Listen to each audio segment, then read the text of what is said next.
in the green density where jungle breathed with ancient rhythm, where monsoon rains fell like curtains between worlds, a war unfolded that would haunt two nations and reshape how empires measured their power. The Vietnamese highlands rose in layers of mist, their peaks hidden in clouds that seemed permanent, their valleys carved by rivers that swelled during the rains and became torrents that could sweep away bridges and roads, and the certainty that technology could master terrain. This was not the kind of landscape where American military doctrine developed for European plains and desert warfare could be easily applied. This was country that swallowed armies, that turned superiority in firepower and mobility into disadvantages when the enemy refused to present targets, when the population could not be reliably distinguished from the insurgents, when victory itself became indefinable. The roots of American involvement stretched back through layers of history that most Americans did not know or understand. For nearly a century, Vietnam had been part of French Indochina, a colonial possession, where rubber plantations and rice paddies produced wealth that flowed to Paris, while Vietnamese laborers worked under conditions that ranged from exploitative to brutal. The French brought Catholicism and baguettes, built cities like Hanoi and Saigon that mixed European architecture with Asian sensibility, created Vietnamese elite educated in French schools, who would later lead both the independence movement and the American-backed government. But they also brought the conviction that Vietnamese were inferior, required French guidance, could not govern themselves, the paternalism that would later be echoed in American certainty that South Vietnam needed protection from communist aggression. Ho Chi Minh was not born a communist, was born Nguyen Sinh Cung in 1890, son of a Confucian scholar who resisted French rule and passed that resistance to his son. The young Ho traveled the world as a ship's cook, lived in Paris where he encountered Marxist intellectuals, petitioned Woodrow Wilson at Versailles to support Vietnamese independence under the principle of self-determination that Wilson proclaimed, but did not extend to colonized peoples. When the petition was ignored, when Wilson proved that self-determination applied only to European peoples, Ho turned to communism not primarily from ideological conviction, but because the communists were the only major power supporting colonial independence movements. He studied in Moscow, organized Vietnamese exiles in southern China, returned to Vietnam in 1940, one to lead resistance against Japanese occupation, proclaimed Vietnamese independence in September 1945, using language borrowed from the American Declaration of Independence, believing naively that America would support Vietnamese freedom as it had supported its own. But America in 1945 was already sliding into Cold War certainty, saw the world dividing between communist and free, saw Ho's communism as threat rather than understanding his nationalism, chose to support French efforts to re-establish colonial control because France was a NATO ally whose cooperation was needed in Europe.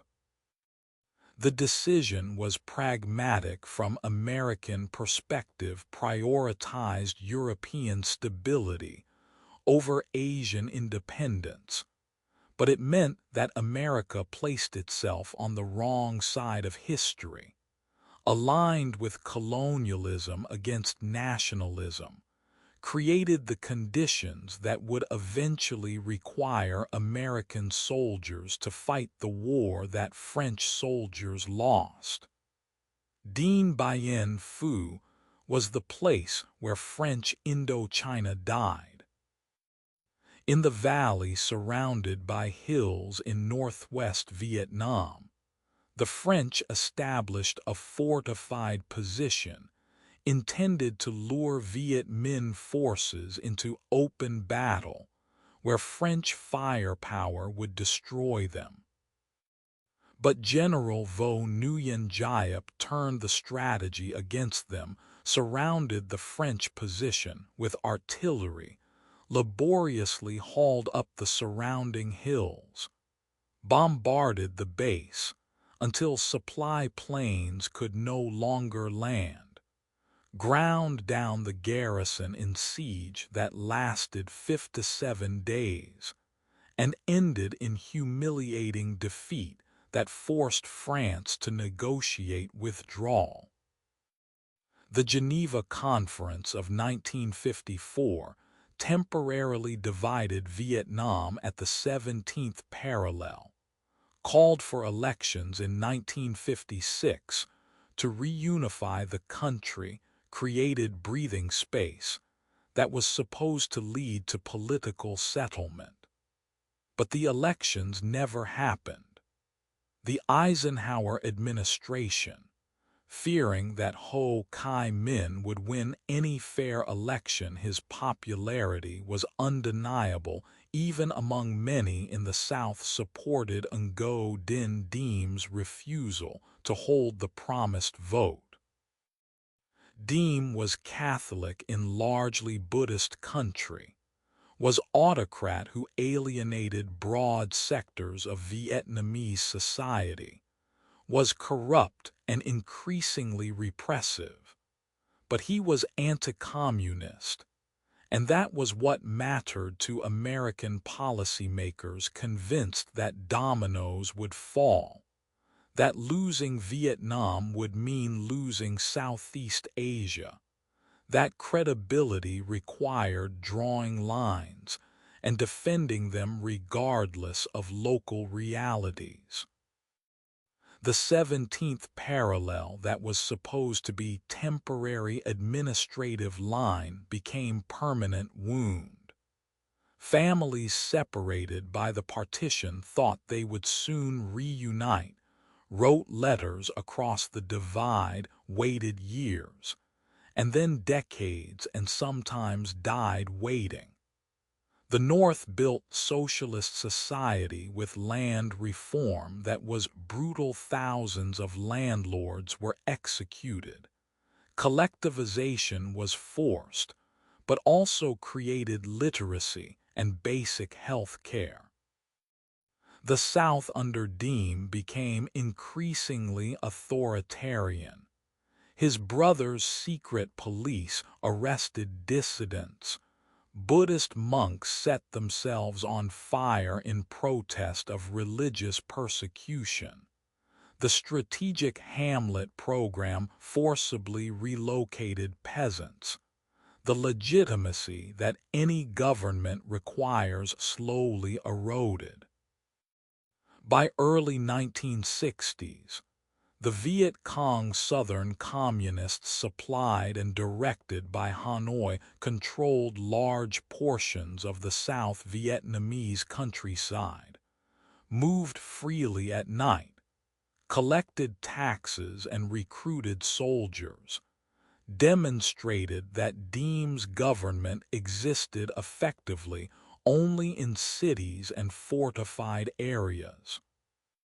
The American advisors sent to train South Vietnamese forces found soldiers reluctant to fight, officers more interested in avoiding casualties than engaging enemy, corruption that undermined every program, language and cultural barriers that prevented real understanding. The advisors requested more advisors, then requested combat support troops, then requested ground forces. Each escalation justified as necessary to prevent the previous commitment from being wasted. Each step deeper into war that no one consciously decided to fight. But that became inevitable through accumulation of small decisions that individually seemed reasonable but collectively created catastrophe. The monsoon season ran from May to October, brought rains that turned dirt roads into impassable mud,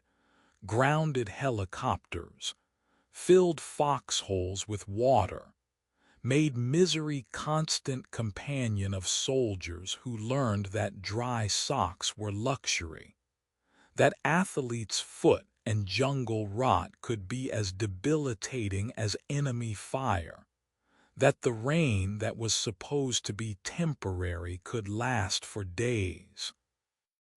that watching for enemy while also watching for leeches and snakes and mosquitoes carrying malaria created exhaustion beyond the physical. The Vietnamese had lived with monsoons for millennia, knew how to move in rain, used it as cover, understood it as element of their landscape rather than as obstacle. The Americans brought rain gear and learned slowly that fighting in monsoon was different from any warfare their training had prepared them for. That the jungle and the rain and the heat created environment as hostile as any enemy. That victory measured in body counts and territory taken meant nothing when the enemy could always return after you moved on. That the war would become matter of endurance rather than decisive battle, of wearing down the enemy's will rather than destroying his forces. The ghosts that the monsoon carried were not supernatural, were the ghosts of French soldiers who had died in the same jungles, who had learned the same lessons about limits of conventional warfare against guerrillas, whose defeat should have warned Americans but did not. Were the ghosts of Vietnamese who died in wars that stretched back centuries against Chinese, against Mongols, against French, against Japanese, each invader eventually defeated by combination of terrain and determination,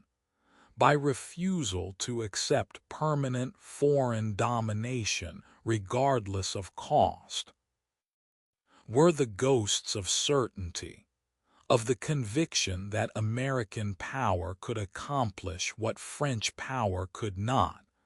that technology would overcome human factors, that winning hearts and minds was compatible with bombing villages and burning forests, that the war could be won if only the right strategy was implemented, if only more resources were committed, if only the American people remained patient. As evening settles over the Vietnamese highlands, as the mist rises from valleys where once armies moved, the ghosts remain. The land has healed on the surface, the bomb craters have filled with water or vegetation. The defoliated forests have partially regrown. The villages have been rebuilt. But memory persists in the land as in the people. The knowledge that the monsoon that brought rain also brought war, that the green density that looks peaceful from distance concealed suffering beyond measure, that the rhythm of seasons was interrupted by rhythm of war that respected no planting or harvest, that made survival itself the primary goal, that displaced millions and killed millions more, and changed both nations in ways that 50 years have not fully processed. The monsoon still comes, still falls in curtains between earth and sky, still transforms the landscape, but now it carries only rain, only the water that makes life possible, only the seasonal rhythm that continues regardless of human conflict. The ghosts have faded or have been absorbed into the land, have become part of the story that Vietnam tells itself about endurance and survival, about defeating the greatest military power in the world through determination that would not break, through accepting casualties that would have broken any other nation, through understanding that the invaders had clocks while the Vietnamese had time, that eventually the foreigners would go home and Vietnam would remain, would rebuild, would remember, but would also try to move forward into future, that the war almost destroyed but could not prevent. In the warm waters of the Tonkin Gulf, where the South China Sea meets the coast of North Vietnam, where international shipping lanes carry vessels between ports that have traded for millennia, where fishermen cast nets as their ancestors did, an incident occurred in August 1964 that would transform limited American involvement into full-scale war. Or perhaps the incident did not occur. Or perhaps it occurred but not as reported. The uncertainty itself became part of the story, became symbol of how truth dissolves in the gulf between event and report, between what happened and what is politically useful to claim happened, between the fog of war and the deliberate obscuring of inconvenient facts. The first incident is not disputed. On August 2, 1964, the USS Maddox, a destroyer conducting electronic surveillance in the Tonkin Gulf, was approached by 3 North Vietnamese torpedo boats. The boats attacked, fired torpedoes that missed, were driven off by Maddox's guns and by aircraft from a nearby carrier. One torpedo boat was damaged. No Americans were killed. The incident could have been treated as minor skirmish. But President Lyndon Johnson faced election in 3 months, faced opponent Barry Goldwater, who advocated more aggressive approach to communism, faced accusation that Democrats were soft on national security. The incident provided opportunity to appear tough while avoiding the full-scale escalation that Goldwater advocated. The second incident is where truth begins dissolving. 2 nights later, on August 4, the Maddox and USS Turner Joy reported they were under attack again. The night was stormy.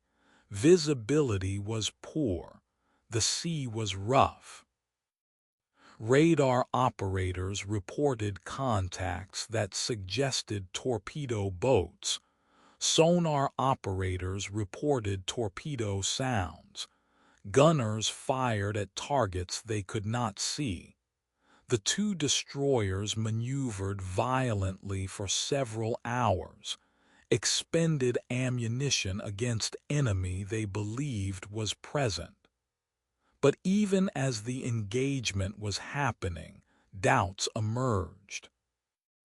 The Maddox's captain reported that many contacts might have been weather effects, that sonar might have been hearing the destroyer's own propellers echoing off its wake, that no visual confirmation of enemy boats existed, that no physical evidence debris, bodies, oil slicks supported the attack narrative. The message advising caution reached Washington after the attack report had already created momentum. President Johnson had gone on television to announce that American vessels had been attacked, had ordered retaliatory airstrikes against North Vietnamese torpedo boat bases and oil storage facilities, had portrayed the incident as unprovoked aggression requiring firm response. The narrative was already established. The retaliatory strikes were already being executed. Pulling back would have appeared weak, would have handed political advantage to Goldwater, would have raised questions about competence and decisiveness. So the doubts were suppressed. The second attack was treated as confirmed. The momentum carried forward. 3 days later, Johnson submitted to Congress the Gulf of Tonkin resolution, requesting authority to take all necessary measures to defend American forces and assist Southeast Asian allies. The language was broad, was deliberately vague, granted presidential war powers without declaring war, created legal foundation for escalation that would follow. The debate in Congress was brief. Senator Wayne Morse of Oregon and Senator Ernest Gruening of Alaska voted against, warned that the resolution was blank check for war, argued that the second attack was not proven, that granting such sweeping authority based on murky incident was dangerous. But the warnings were ignored. The vote was 882 in Senate, 4160 in House. The consensus was overwhelming, reflected Cold War certainty that American credibility required firm response to communist aggression,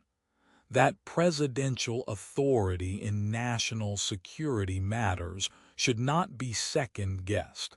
that the facts as presented could be trusted.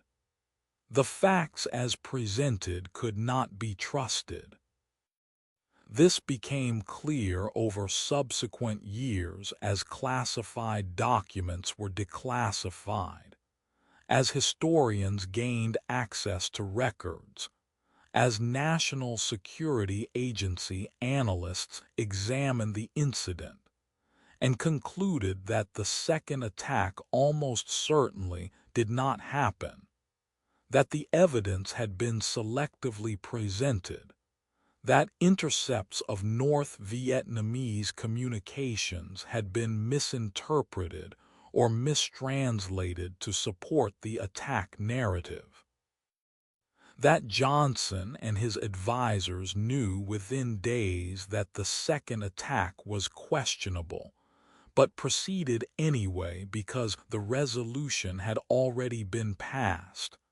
The strikes had already been conducted.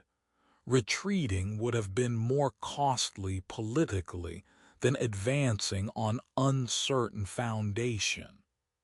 The moral weight of the deception is staggering. The Gulf of Tonkin resolution became the legal basis for American escalation for bombing campaigns that killed hundreds of thousands, for troop deployments that eventually reached 540,000, for a war that would kill 58,000 Americans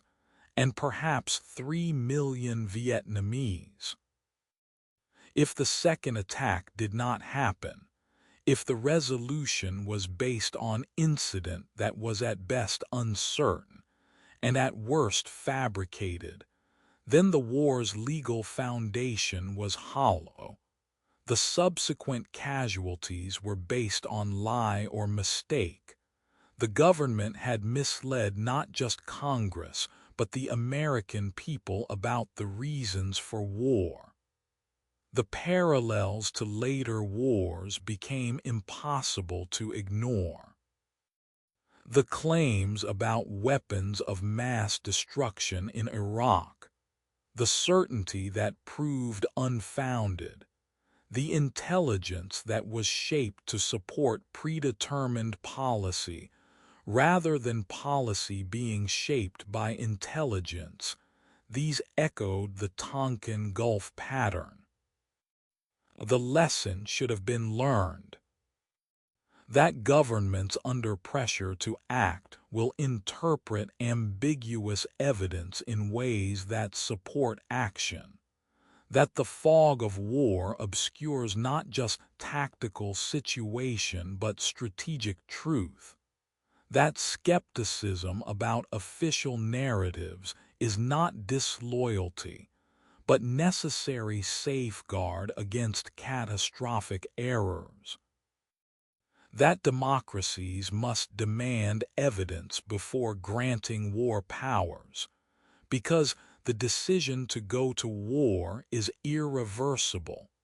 and its consequences are measured in lives that cannot be restored and trust that once broken cannot be fully repaired. But the lesson seems to require constant relearning. Each generation seems to forget that governments lie about wars, that intelligence is uncertain and subject to manipulation, that the urgency that officials invoke to forestall debate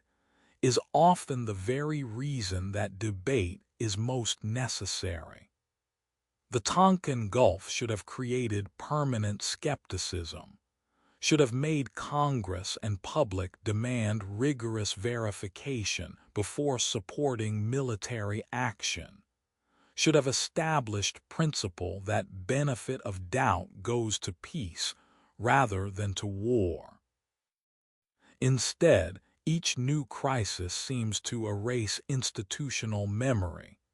Each new threat seems to justify trusting official assurances despite past deceptions. Each new war begins with confidence that this time the intelligence is solid, the strategy is sound, the objectives are achievable. We close standing on the shoreline where the Tonkin Gulf meets the Vietnamese coast, watching the water that looks peaceful now, that reveals no trace of the incidents real or imagined that occurred here 6 decades ago. The water holds no memory, keeps no record, offers no evidence of what happened or did not happen in the darkness of August 4, 1964. The truth dissolved here, in these waters, in the gap between event and report, in the political necessity that overrode factual uncertainty, in the resolution that granted authority based on incident that may not have occurred, in the credibility gap that would eventually undermine American society's trust in its government, and in the justifications offered for the war that would consume the next decade. The Gulf is both geographic and metaphoric, the space between truth and claim, between what leaders know and what they tell, between the clarity that distance provides and the confusion that immediacy creates. The Tonkin Gulf reminds us that wars do not always begin with Pearl Harbor clarity, with attack that cannot be denied or disputed. Sometimes wars begin in ambiguity that is resolved not through investigation, but through political need. That is clarified not by facts, but by consequences. That is understood only decades later when the classified documents are finally released. And the lies can no longer matter because the war is long over, and the dead are long buried. And the lesson once again must be relearned by a new generation facing a new crisis with old patterns. Across the Vietnamese countryside where bamboo groves whispered with wind, where villages had stood for centuries in patterns ordained by geomancy and tradition, where families had tended rice paddies for generations and ancestral graves marked the land as belonging not to individuals but to lineages extending back through time. American strategy sought to deny the Viet Cong their primary resource, the people themselves. If the guerrillas swam among the people like fish in water, the logic went, then drain the water. Concentrate the population in fortified hamlets under government control. Create free-fare zones where anything that moves becomes legitimate target. Transform the countryside into battlefield where the distinction between combatant and civilian dissolves because everyone in the free-fire zone is presumed enemy. Because survival requires assuming threat. Because hesitation kills. The Strategic Hamlet program began in 1962 under the Diem government, advised and funded by Americans who believed that separating the population from the insurgents would starve the Viet Cong of supplies and recruits and intelligence. The program was modeled on British counterinsurgency success in Malaya. But Vietnam was not Malaya. The Malayan insurgents were ethnically Chinese in majority Malay country, were easily distinguished and isolated. The Vietnamese insurgents were ethnically identical to the population, often were related to the population. Sometimes were the population farmers by day and guerrillas by night, or farmers who provided rice and shelter to guerrillas, or families with members on both sides, or simply people trying to survive between forces that both demanded loyalty and punished its absence. The strategic hamlets were built quickly, often in locations chosen for military convenience rather than for agricultural viability. Families were forced to leave ancestral villages, to abandon graves that connected them to ancestors and land, to relocate to hastily constructed settlements surrounded by barbed wire and moats, to live under curfew and surveillance, to accept that their movement was restricted, that their rice production would be monitored, that their children would attend schools teaching government propaganda. The program promised security and services, schools and medical clinics and clean water, but the promises often went unfulfilled. The hamlets were prisons as much as protection, were alienating rather than winning hearts and minds,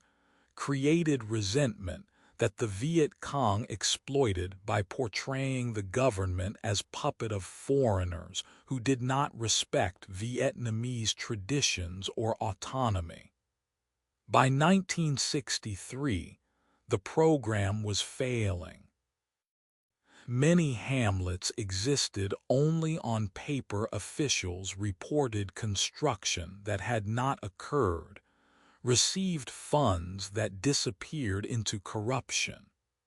The hamlets that were built were often abandoned at night when Viet Cong approached. The guards melted away or joined the insurgents. The population cooperated with whoever had guns at the moment. The program was quietly ended after Diem's assassination in November 1963.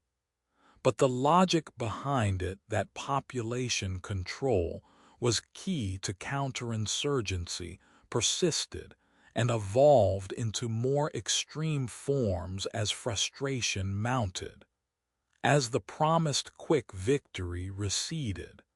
as the body counts rose but the enemy did not seem to weaken, as the question shifted from how to win hearts and minds to how to simply deny the enemy access to the population, regardless of the population's wishes. The Free Fire zones were the ultimate expression of this logic. Large areas of countryside were declared hostile, their inhabitants given warning to relocate or be considered enemy combatants, their villages subjected to bombardment and destruction. Anything that moved in the zones was legitimate target. Water buffalo became Viet Cong. Farmers became suspected insurgents. Children became potential threats.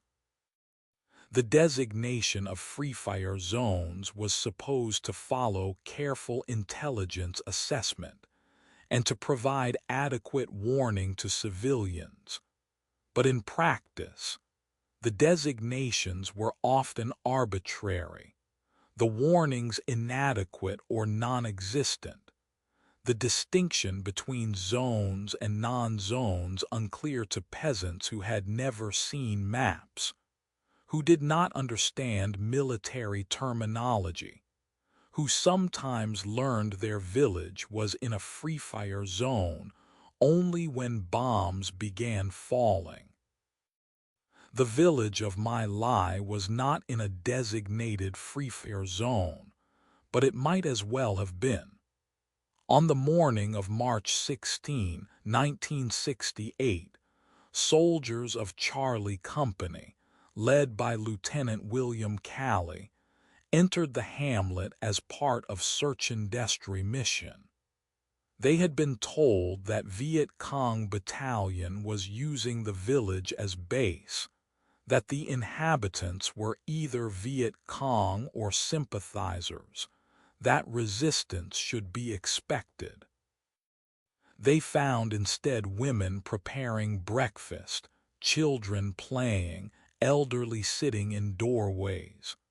They found no weapons, encountered no hostile fire, met no resistance, and they killed them anyway. The massacre lasted 4 hours. The soldiers herded villagers into groups and shot them, fired into huts where families hid, threw grenades into bunkers, killed methodically and without urgency, took breaks to smoke cigarettes between executions. Some soldiers refused to participate, some tried to stop it,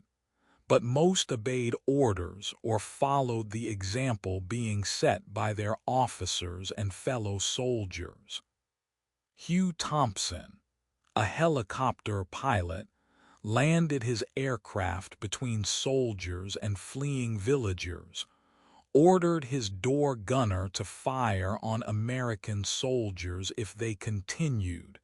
successfully evacuated some civilians, later reported what he had witnessed. But the massacre remained hidden for over a year, covered up by officers who filed false reports, protected by military culture that did not want to acknowledge what had happened, revealed finally by investigative journalist Seymour Hersh, who refused to accept official silence. The body count at My Lai was 504 civilians, mostly women and children and elderly, the men being away or already dead or identified as Viet Cong whether they were or not. The number includes infants and toddlers, includes pregnant women whose bodies were mutilated,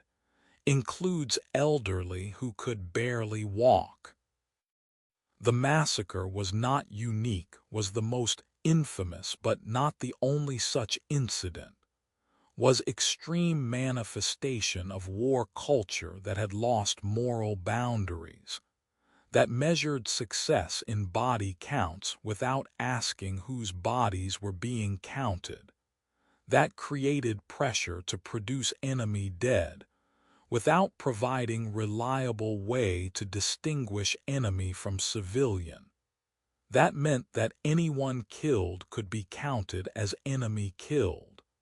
That created incentive to maximize casualties without concern for who the casualties were.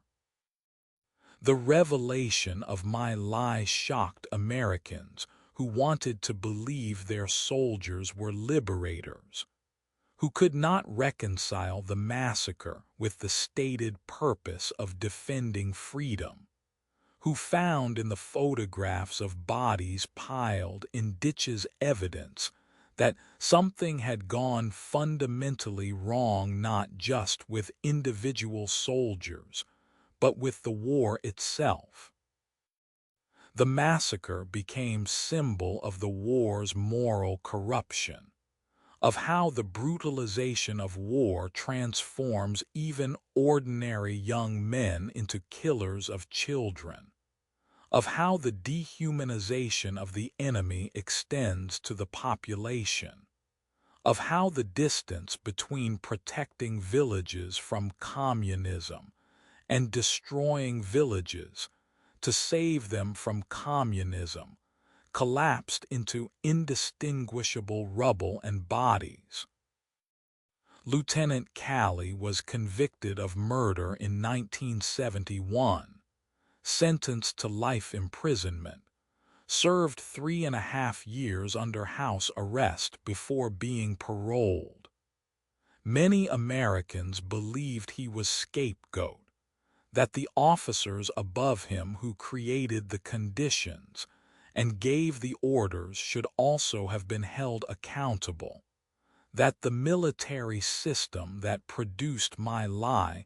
was more culpable than individual soldiers who committed the killings.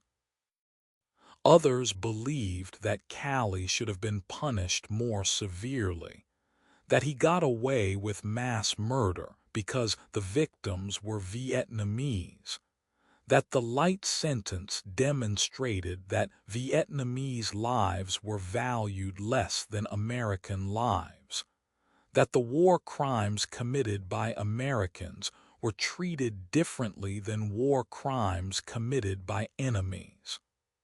The villages that vanished into smoke numbered in the thousands. Some were destroyed deliberately, some accidentally, some simply ceased to exist when their inhabitants fled or were forcibly relocated, when the young men were drafted or joined the guerrillas, when the bombing and shelling made residence impossible, when the choice became leave or die. The villages that remained were often fractured communities.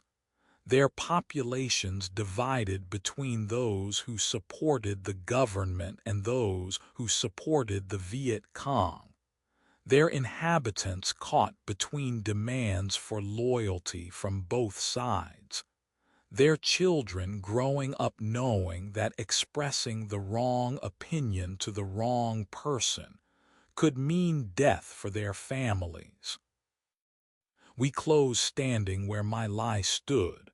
where now a memorial marks the site, where the names of the dead are inscribed, where the survivors have testified about what happened, where Vietnamese schoolchildren learn about the massacre as part of their history, where American veterans sometimes visit to seek forgiveness or simply to confront what they participated in or witnessed or learned about later, and carry as moral burden that no therapy can fully relieve. The smoke has cleared, but the absence remains. The villages that vanished took with them ways of life that stretched back centuries, took community bonds and cultural traditions, and knowledge that was never written down but was passed orally from generation to generation, took the anchoring to place that makes people not just occupants but part of the landscape, that makes land not just property but identity. The vanishing was not only physical, was also the vanishing of moral certainty, of the distinction between military and civilian targets, of the boundary between legitimate warfare and atrocity, of the claim that America was fighting for freedom when the methods destroyed the people who were supposedly being freed, when the villages had to be destroyed to be saved, when the logic of counterinsurgency led inexorably to treating entire populations as either potential enemies or acceptable casualties. When the smoke that rose from burning villages carried not just ash, but the remnants of the justifications that had made the war seem necessary, that had made Americans believe they were helping rather than destroying, that had obscured until too late the recognition that some wars cannot be won because winning requires means that are incompatible with the ends, that make the victory indistinguishable from defeat, that leave landscapes depopulated and morally devastated, and the victors haunted by what they did to secure a victory that vanished like smoke on the wind. Beneath the red earth of Ku Kai District, beneath the tangled roots of jungle trees and the rice paddies, where farmers planted and harvested with one eye on the sky watching for helicopters, beneath the American base whose soldiers walked unknowingly above an entire world hollowed out beneath their boots, the Viet Cong dug with simple tools and incredible determination. Dug through clay that was hard as concrete when dry, that became mud when wet, that collapsed and had to be redug, that required shoring with scavenged materials, that demanded patience measured in years and tunneling measured in inches per day. Dug a network so extensive that over 200 miles of tunnels eventually connected Ku Kai to Saigon, created underground city where entire battalions could hide, where hospitals and armories and command centers operated beneath the surface, where the darkness was so complete it seemed to have weight, where the air was so thin that candles would not stay lit, where the Viet Cong lived for weeks or months at a time like miners in a coal seam,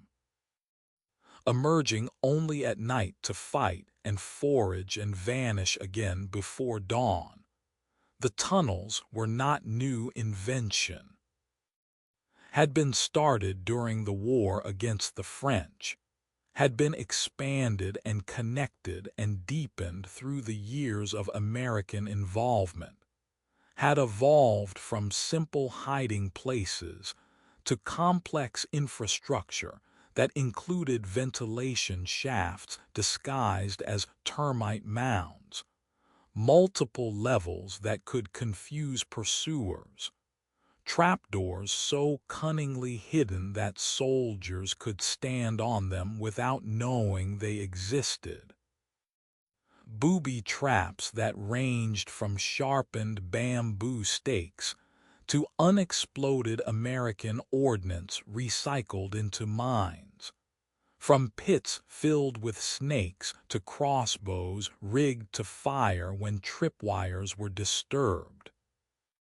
The tunnels were engineering marvel created without blueprints or formal training, created through trial and error and necessity, created by people who had no alternative because fighting above ground meant facing American firepower that could call down artillery and airstrikes that could destroy entire grid squares, that could level forests and flatten villages, but could not penetrate 30 feet of earth. The American response to the tunnels evolved through frustration and improvisation. Initially, when tunnel entrances were discovered, soldiers would toss grenades into the openings and move on, not realizing the grenades exploded harmlessly in small chambers while the tunnels continued beyond. Then came gas attacks, CS riot control, agent pumped into tunnel systems, intended to force the Viet Cong to surface or suffocate. But the tunnels had blast doors and ventilation systems that could be closed, had water traps that absorbed the gas, had enough complexity that pumping gas into one entrance did not guarantee it would reach the deeper levels or the distant sections. The Americans tried demolitions, tried bulldozers, tried Rome plows massive bulldozers with sharp blades that could knock down trees and scrape away vegetation to clear the jungle and expose the tunnel entrances. But new tunnels could be dug, new entrances could be concealed, and clearing the jungle created other problems by destroying the villages and alienating the population and creating moonscapes that looked more like deliberate destruction than liberation. Finally, the Americans created the Tunnel Rats volunteers who were small enough to fit in the narrow passages, brave enough or crazy enough to crawl into darkness, where death could wait around any turn, where the only weapon was a pistol because rifles were too long to maneuver in tunnels, sometimes only 2 feet high and 2 feet wide, where the only light was a flashlight that made you visible to anyone waiting in darkness ahead, where the psychological pressure was immense because every foot forward could be your last, because the walls pressed in and the air was bad, and the certainty that you could get stuck or lost or killed by unseen enemy was constant companion. The tunnel rats were special breed, mostly young men, often smaller than average, always volunteers because no one could be ordered into the tunnels, always aware that their job had the highest casualty rate of any combat role, always traumatized by the darkness and confinement, and the knowledge that the enemy knew the tunnels intimately, while the Americans were blind explorers. The rats found evidence of extensive habitation sleeping chambers, kitchens with clay stoves whose smoke was vented through pipes that emerged far from the cooking areas, hospitals with operating tables and medicine captured from the Americans or supplied from the North, storage rooms with rice and ammunition, conference rooms where commanders planned operations, even theaters where troops watched propaganda films projected on walls. The tunnels were not just military infrastructure, but were complete society, were proof that the Viet Cong were not just guerrillas who hit and ran, but were organized force capable of sustaining operations indefinitely, were evidence that the American strategy of attrition was failing because no amount of casualties inflicted above ground could destroy the infrastructure that existed below ground, that regenerated, that persisted. The tunnels represented philosophical difference in how the two sides fought. The Americans brought to Vietnam the doctrine of overwhelming firepower, of using technological superiority to destroy the enemy's ability to fight, of mobility and air power and logistics that could supply armies anywhere, of measuring progress through body counts and territory controlled.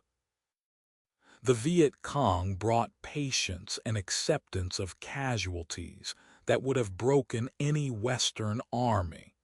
brought willingness to suffer in darkness and deprivation for years,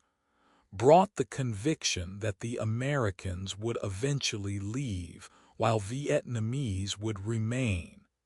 That time was on their side, that the tunnels gave them the one advantage that mattered: the ability to survive, to persist, to outlast the Americans regardless of how many bombs were dropped or how many soldiers were sent. The psychological impact of the tunnels on American soldiers was profound. The ground itself became enemy. Any step could trigger a mine. Any clearing could conceal tunnel entrance. Any victory could be temporary because the enemy could simply disappear underground and emerge later to reclaim what had been taken. The traditional measures of success, taking and holding ground, became meaningless when the enemy could exist beneath the ground, when clearing an area meant only that the Americans controlled the surface, while the Viet Cong controlled the depths, when victory required not just defeating the enemy, but also destroying the entire tunnel system, which was impossible because the tunnels could always be rebuilt, because the determination to dig was inexhaustible, because the Vietnamese were fighting for their land, while the Americans were fighting for abstractions like credibility and containment that seemed less substantial with each month that passed, with each soldier killed by enemy who appeared from nowhere and vanished into earth. The tunnels of Khu Kai are preserved now as historical site, as tourist attraction where visitors can crawl through sections that have been widened to accommodate Western bodies, where the darkness is interrupted by electric lights, where the danger is removed and the experience is sanitized. But even in preserved and widened state, the tunnels convey something of their original character: the claustrophobia, the disorientation, the realization that people lived and fought in such conditions for years, that what seems impossible was routine, that the human capacity to adapt and endure exceeds what comfort and safety can imagine. The Vietnamese guides who lead tour are sometimes former Viet Cong who fought in the tunnels, who emerged only at night, who lived with rats and scorpions and constant danger, who remember comrades who died in collapsed sections, or were killed by American tunnel rats, or simply could not endure the psychological pressure of prolonged underground existence and broke psychologically. We close standing at tunnel entrance, looking down into darkness that has swallowed light for decades, that once swallowed the certainty that American power could prevail through firepower and technology, that proved the limits of conventional military might against unconventional warfare fought on home ground by people with nothing to lose, but everything to protect. The tunnels remain as testament to Vietnamese determination, as symbol of the asymmetric warfare that would define conflicts for decades to come, as evidence that wars are won not always by those with superior weapons, but by those with superior will, with ability to accept suffering that their enemies cannot accept, with patience to outlast rather than overwhelm, with recognition that sometimes the only path to victory runs through darkness, through depths where the enemy will not follow, through earth that becomes sanctuary and weapon simultaneously, that swallows light and armies and the confident predictions of those who believe technology can overcome will, who learn too late that some opponents cannot be defeated by any means that civilized societies can accept, that victory requires either abandoning civilization or abandoning the war, that the choice defines not just military strategy but national character, that the tunnels pose question that each generation seems compelled to answer through bitter experience. What are you willing to do to win? And if you are not willing to do what is necessary, why did you start the war? The Lunar New Year of 1968 began with traditional truce, with families gathering for celebrations that transcended the war, with hope that perhaps this Tet would mark turning toward peace. The markets were full, the temples crowded with worshippers praying for prosperity and safety, the streets decorated with flowers and banners welcoming the Year of the Monkey. In Saigon and Hue and dozens of cities and towns across South Vietnam, people prepared feasts and visited graves of ancestors and exchanged gifts and money in red envelopes, observed customs that stretched back centuries, that connected them to past and to each other, that created brief respite from war that seemed to have no end. The Americans and South Vietnamese forces were on heightened alert intelligence, suggested that something might happen during Tet, but the intelligence was vague and contradictory, and the holiday seemed to enforce its own logic, its own temporary cessation of hostilities that both sides had generally observed in previous years. Then at 2:45 a.m. on January 31st, in Saigon, 15 Viet Cong sappers blew a hole in the wall surrounding the American embassy and rushed inside. The embassy was symbol of American presence, fortress that was supposed to be impregnable, concrete representation of American power and commitment. The breach was psychological blow before it was military event if the Viet Cong could strike here, in the heart of Saigon, in the most heavily defended location in the country. Then nowhere was safe. Then all the assurances of progress were lies. Then the war was not being won.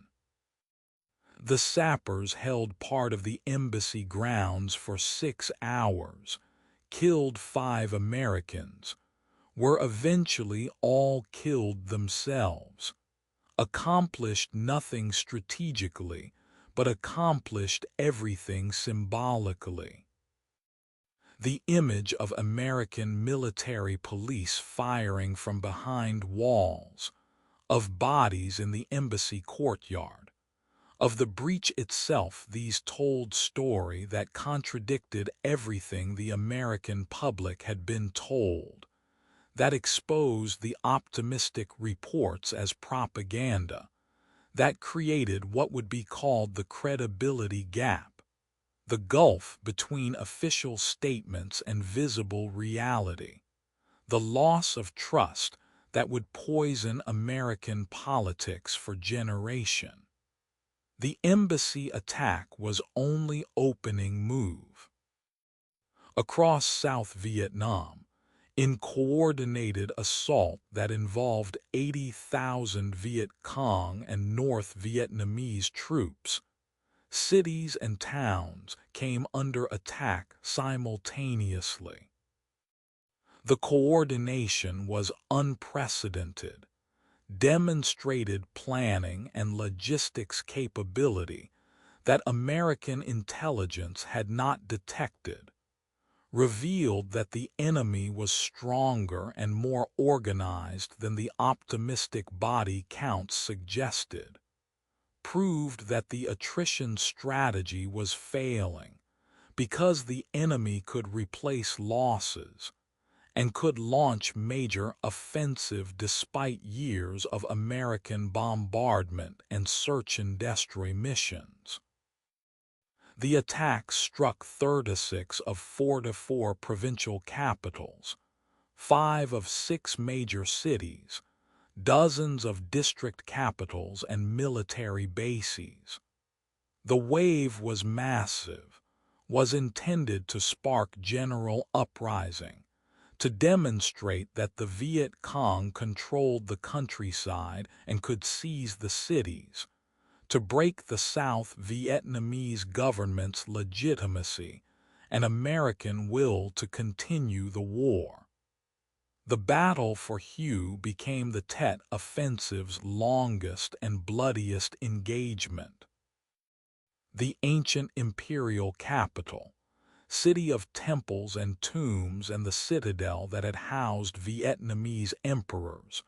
fell to North Vietnamese and Viet Cong forces in the first hours of the offensive. 10,000 communist troops entered the city, seized most of it, raised the National Liberation Front flag over the citadel, began executing thousands of civilians they identified as government officials, Catholics,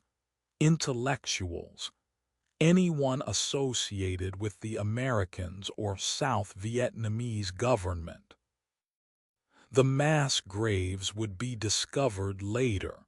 would contain thousands of bodies of people shot or buried alive, would testify to the brutality that accompanied the communist view of class warfare, that made no distinction between combatants and civilians once class enemies were identified, that treated entire categories of people as legitimate targets for elimination. The American and South Vietnamese counterattack to retake Hue lasted 26 days, involved house-to-house fighting that destroyed large portions of the city, required Marines to clear the citadel room by room, created casualties on both sides that were staggering even by Vietnam War standards. The Americans eventually prevailed, recaptured the city, killed thousands of communist troops, declared tactical victory. But the victory felt hollow because the city was devastated, because the cultural treasures were damaged or destroyed, because the civilian casualties were immense, because the achievement was measured in rubble and bodies rather than in reconstruction and reconciliation, because retaking Hue did not undo the fact that Hue had been lost, that the enemy had demonstrated capability to seize major city and hold it for weeks, that the optimistic assurances that the enemy was on the verge of collapse were exposed as delusion or deception. The Tet Offensive was, by conventional military measures, an American victory. The Viet Cong and North Vietnamese forces took catastrophic casualties, perhaps 50,000 killed, entire Viet Cong units destroyed, the infrastructure in the South decimated. The general uprising did not occur. The South Vietnamese population did not rise to join the communists. The government did not collapse. The offensive did not achieve its stated objectives. The Americans and South Vietnamese held the cities, drove out the attackers, inflicted losses that would take years to recover from. General William Westmoreland proclaimed the offensive a failure, claimed that the enemy was defeated, requested 206,000 more troops to exploit the victory, to finally achieve the breakthrough that had been promised for years. But the request for more troops revealed the contradiction. If the enemy was defeated, why were more troops needed? If the offensive was a failure, why did it look like catastrophe on American television screens? If progress was being made, why did victory seem farther away than ever? The American public, watching the Tet Offensive on evening news, seeing the chaos and destruction, hearing the official claims that contradicted the visible evidence, concluded that they had been lied to, that the light at the end of the tunnel was illusion, that the war could not be won at acceptable cost,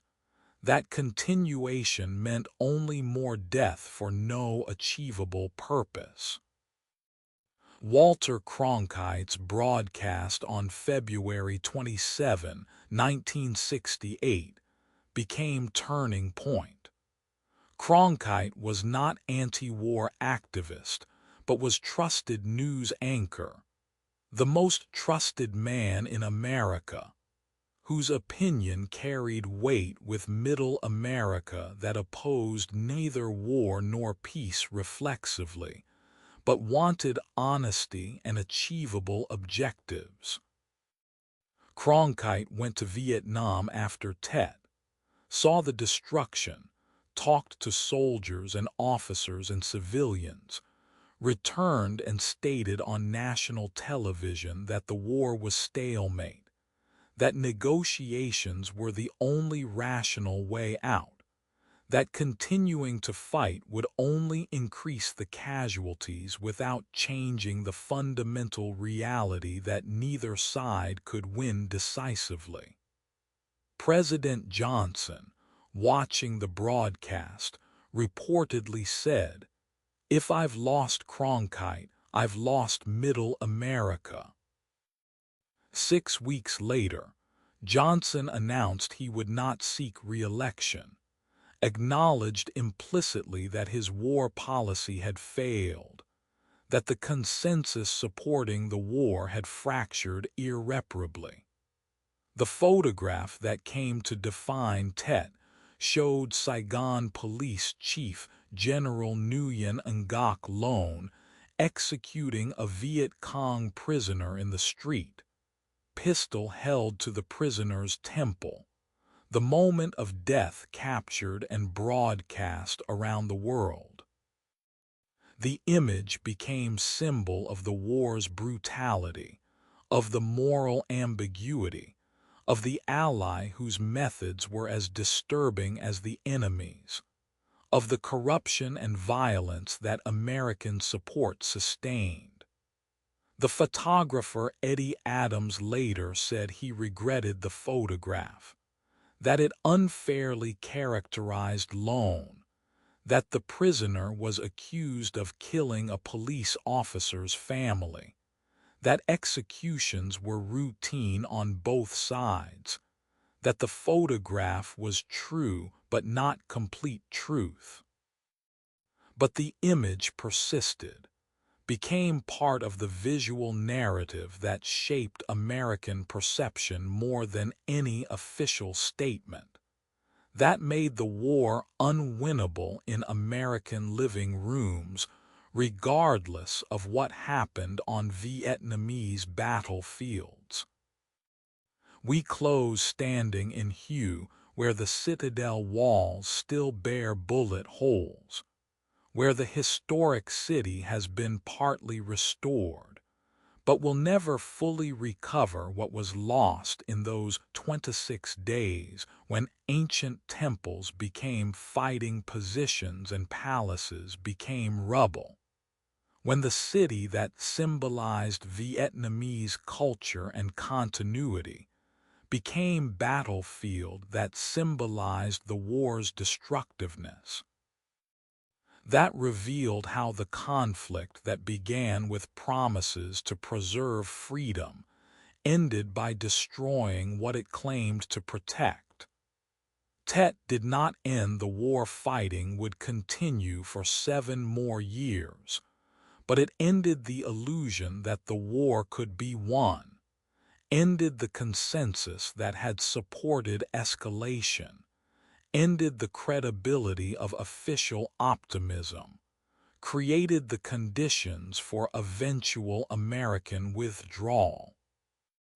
The dawn that brought Tet brought also the beginning of the end, the moment when the war's trajectory shifted from escalation to de-escalation, from expansion to contraction, from confidence to doubt, from belief that victory was possible to recognition that the best outcome available was negotiated withdrawal that would be called peace, but would be understood as defeat dressed in diplomatic language. On a green Ohio campus in May 1970, where Kent State students protested the expansion of war into Cambodia, where spring semester was winding toward finals and summer break, where the protests that had roiled campuses nationwide for years had become almost routine, National Guard troops stood nervous with loaded rifles facing crowds that included curious onlookers alongside committed protesters. that mixed genuine outrage with youthful energy, that seemed threatening to some and peaceful to others depending on perspective and fear, and the weight of responsibility for maintaining order against chaos, whose definition kept shifting. The Cambodia incursion, announced by President Nixon on April 30th, had ignited protests that swept across American universities. Nixon had campaigned on promise to end the war, had implemented Vietnamization program to transfer combat responsibility to South Vietnamese forces, had begun withdrawing American troops in carefully calibrated phases, designed to maintain pressure on North Vietnam while reducing American casualties and domestic opposition.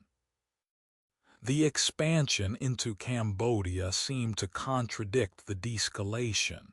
seemed to widen rather than end the war, provoked fury among students who felt betrayed, who had believed Nixon's promises,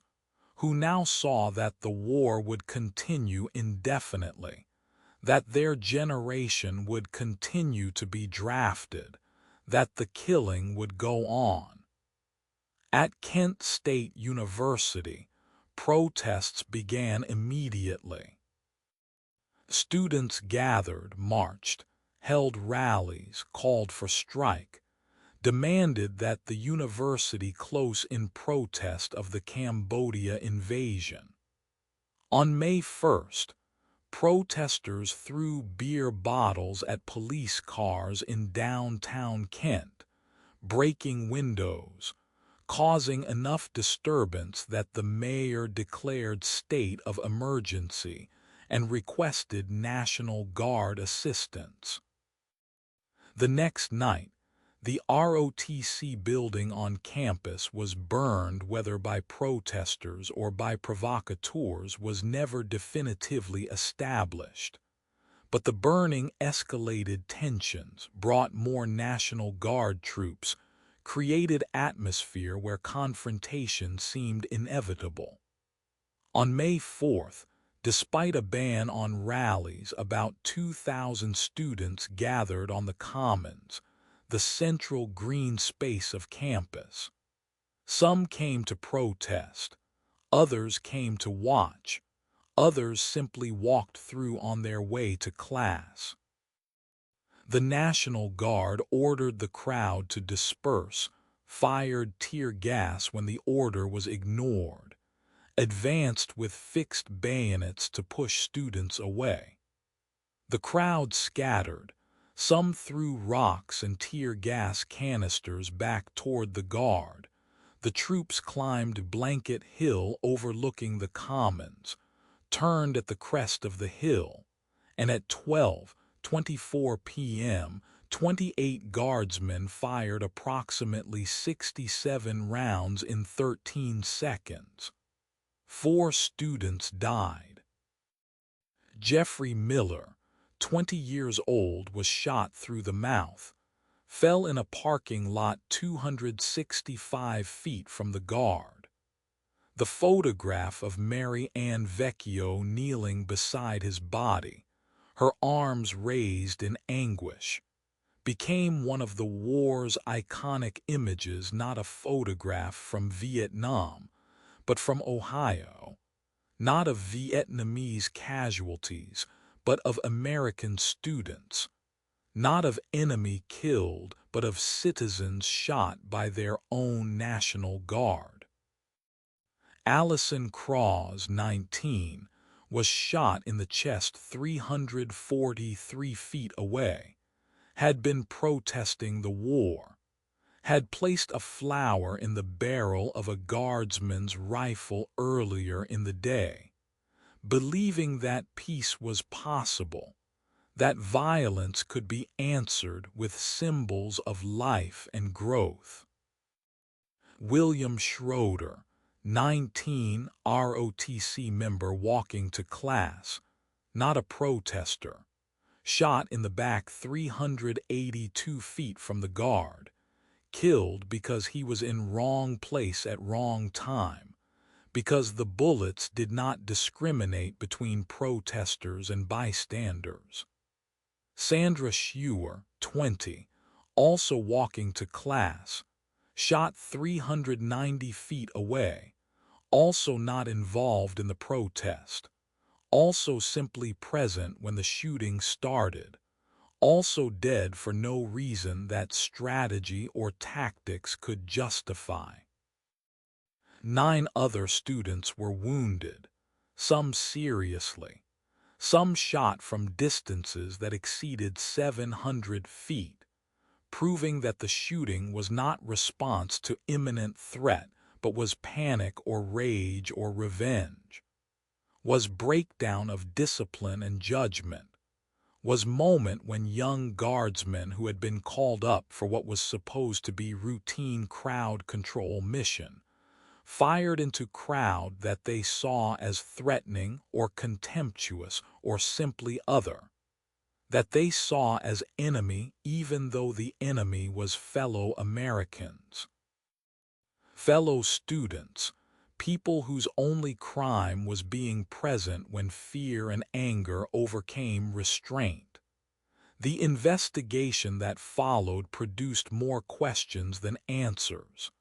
The President's Commission on Campus Unrest concluded that the shootings were unnecessary, unwarranted, and inexcusable. The Ohio National Guard insisted that guardsmen faced danger from the crowd, that rocks were being thrown, that their lives were threatened.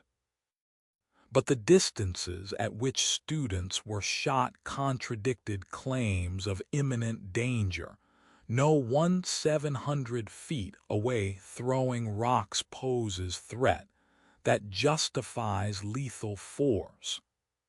No guardsman was injured seriously enough to require hospitalization. The narrative of self-defense seemed designed to justify what could not be justified, to create rationale for killings that were results of fear and poor training, and the poisonous atmosphere that the war had created, that made students into enemies,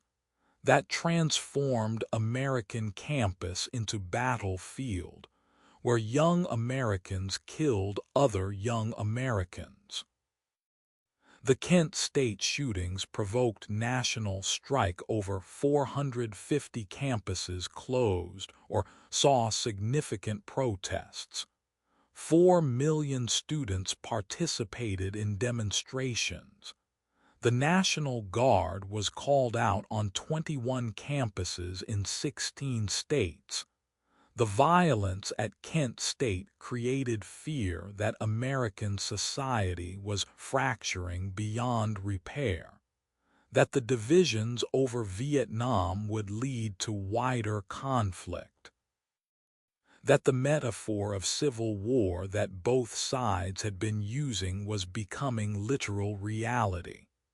President Nixon's response, calling protesters bums, who were blowing up campuses, inflamed rather than calmed tensions, revealed how disconnected the administration was from the students' perspective, how the generation gap had become chasm where mutual understanding seemed impossible. The trial of the National Guardsmen resulted in acquittals. No one was held criminally responsible for the deaths. The civil suit brought by the families resulted in settlement where the state of Ohio paid $675,000 to be divided among the victims and their families, where the Guard issued statement expressing regret but not accepting wrongdoing, where justice seemed impossible because no punishment could restore the lives, or could adequately address what had happened.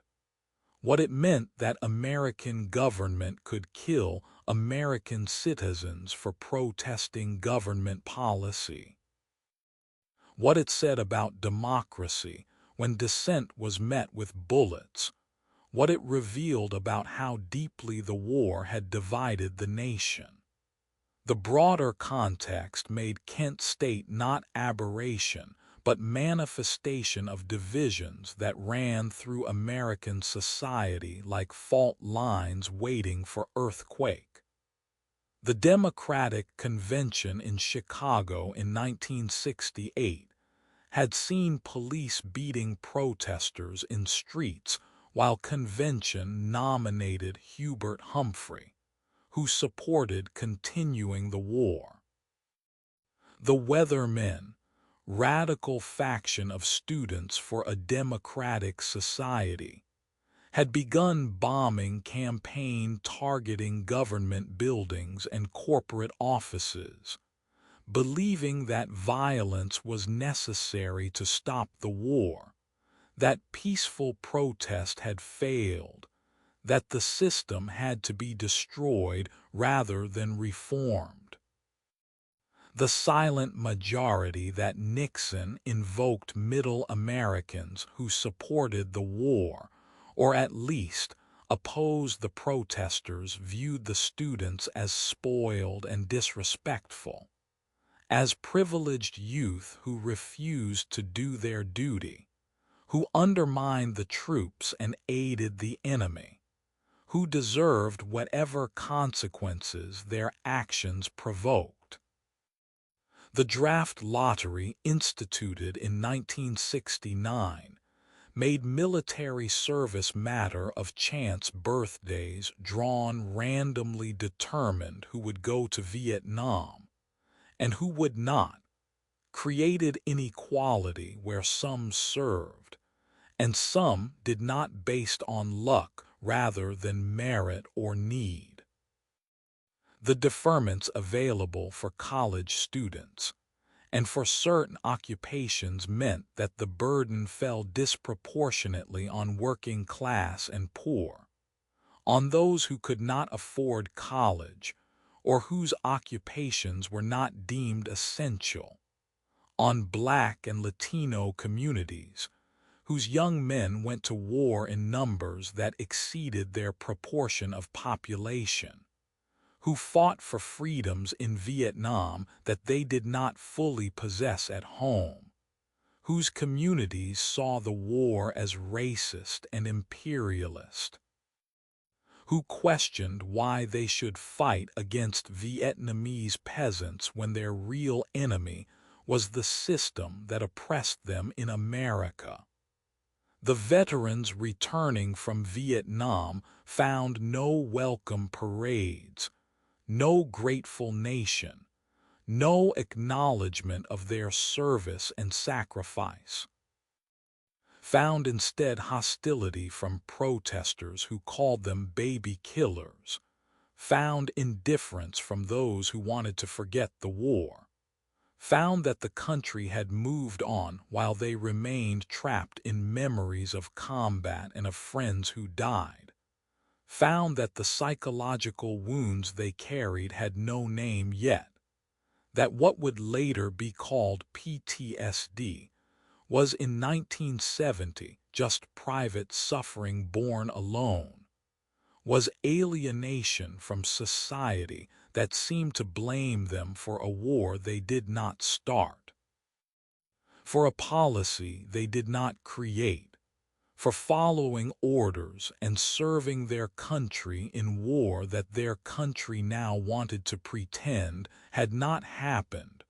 or at least wanted to stop discussing. The tragedy of Kent State was that it made visible what had been abstract, made the war's cost visible, not in distant jungles but on American campus, made the casualties not Vietnamese but American students, made the violence not justifiable as combat necessity but inexcusable as domestic failure, made clear that the war had come home, that the divisions it created were tearing apart the social fabric, that something fundamental had broken in American society. That trust between generations and between citizens and government had been shattered, that the consensus that had made America a superpower was fracturing into competing visions that could not be reconciled through normal political processes.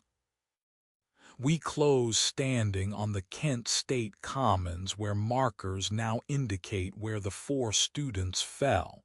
where the parking lot has been preserved as memorial, where every May 4th vigil is held, where candles are lit and names are read and the questions are asked again. Why did this happen?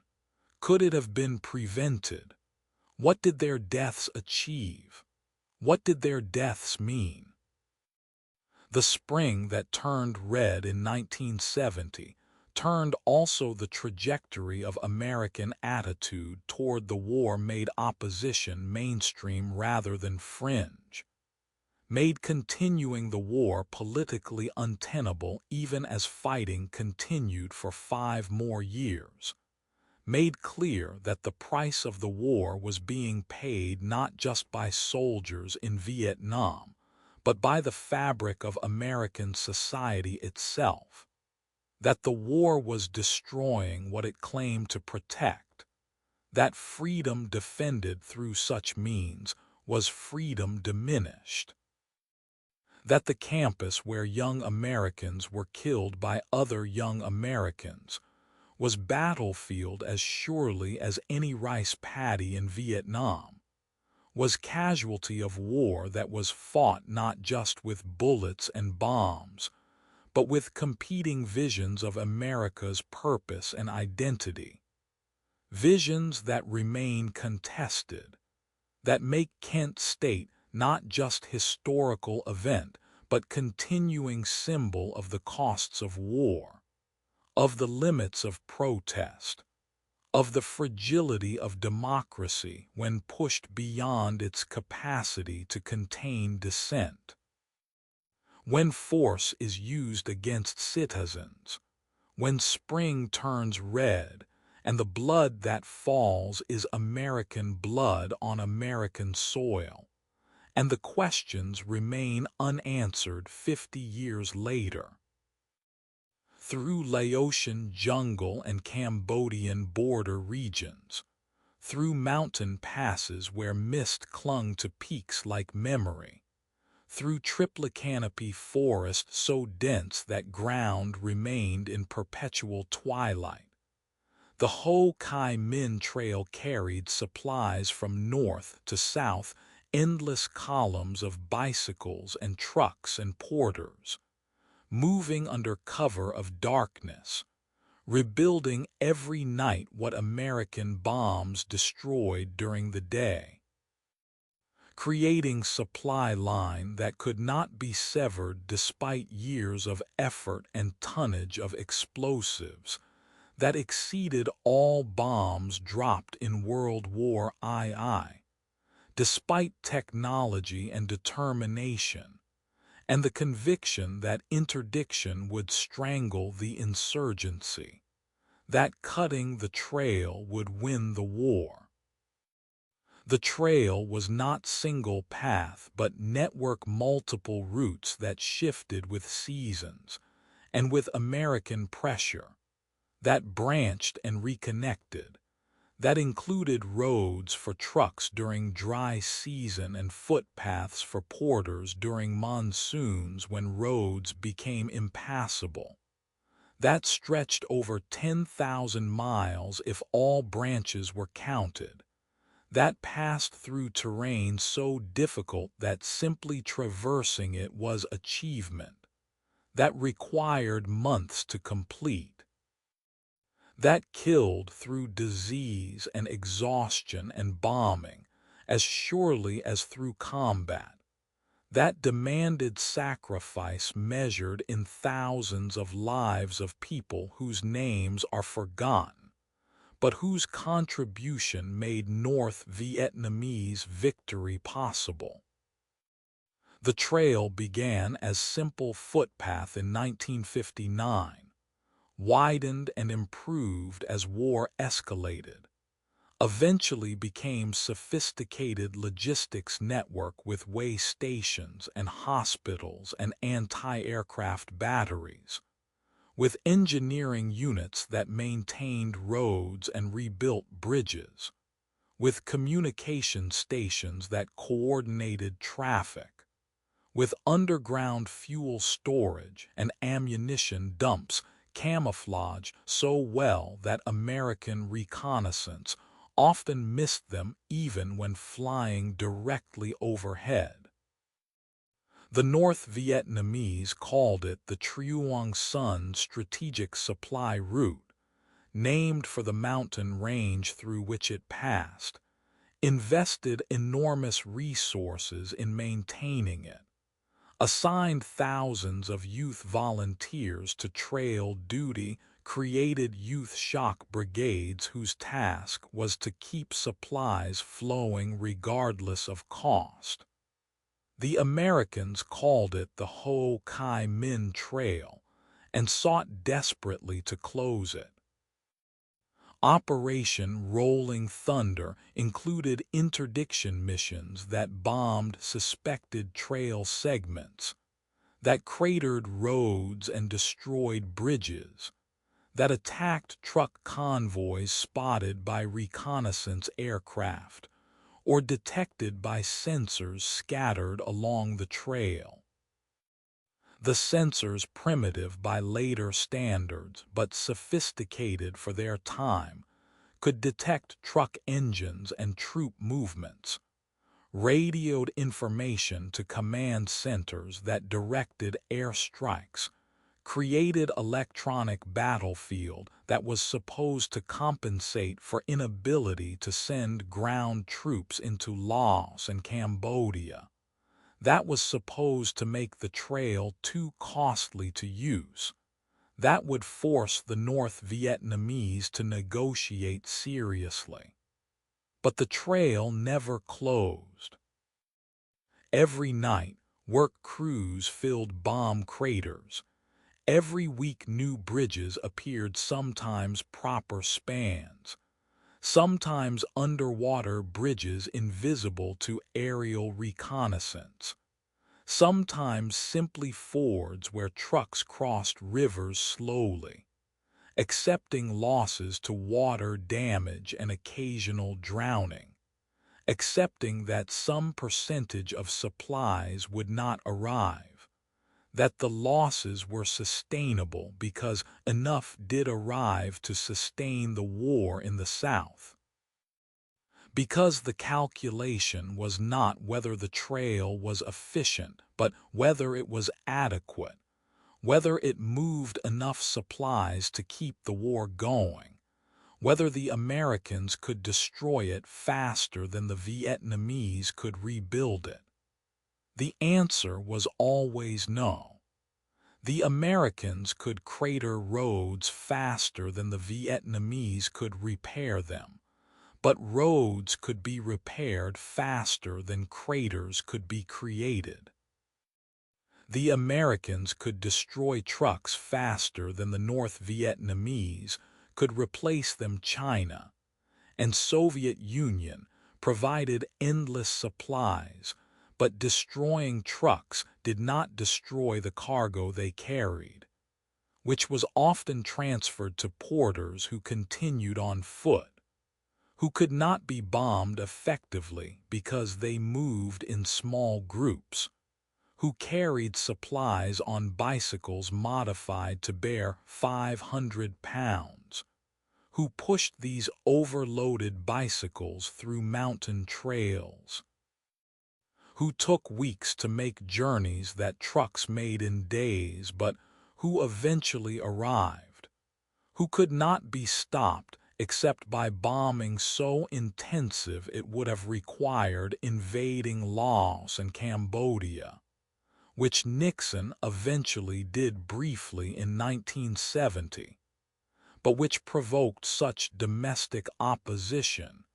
Kent State occurred in protest of Cambodia incursion, that the ground invasions could not be sustained.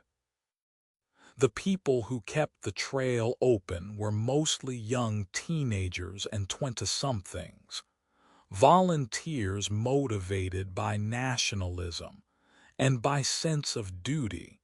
by desire to reunite their country,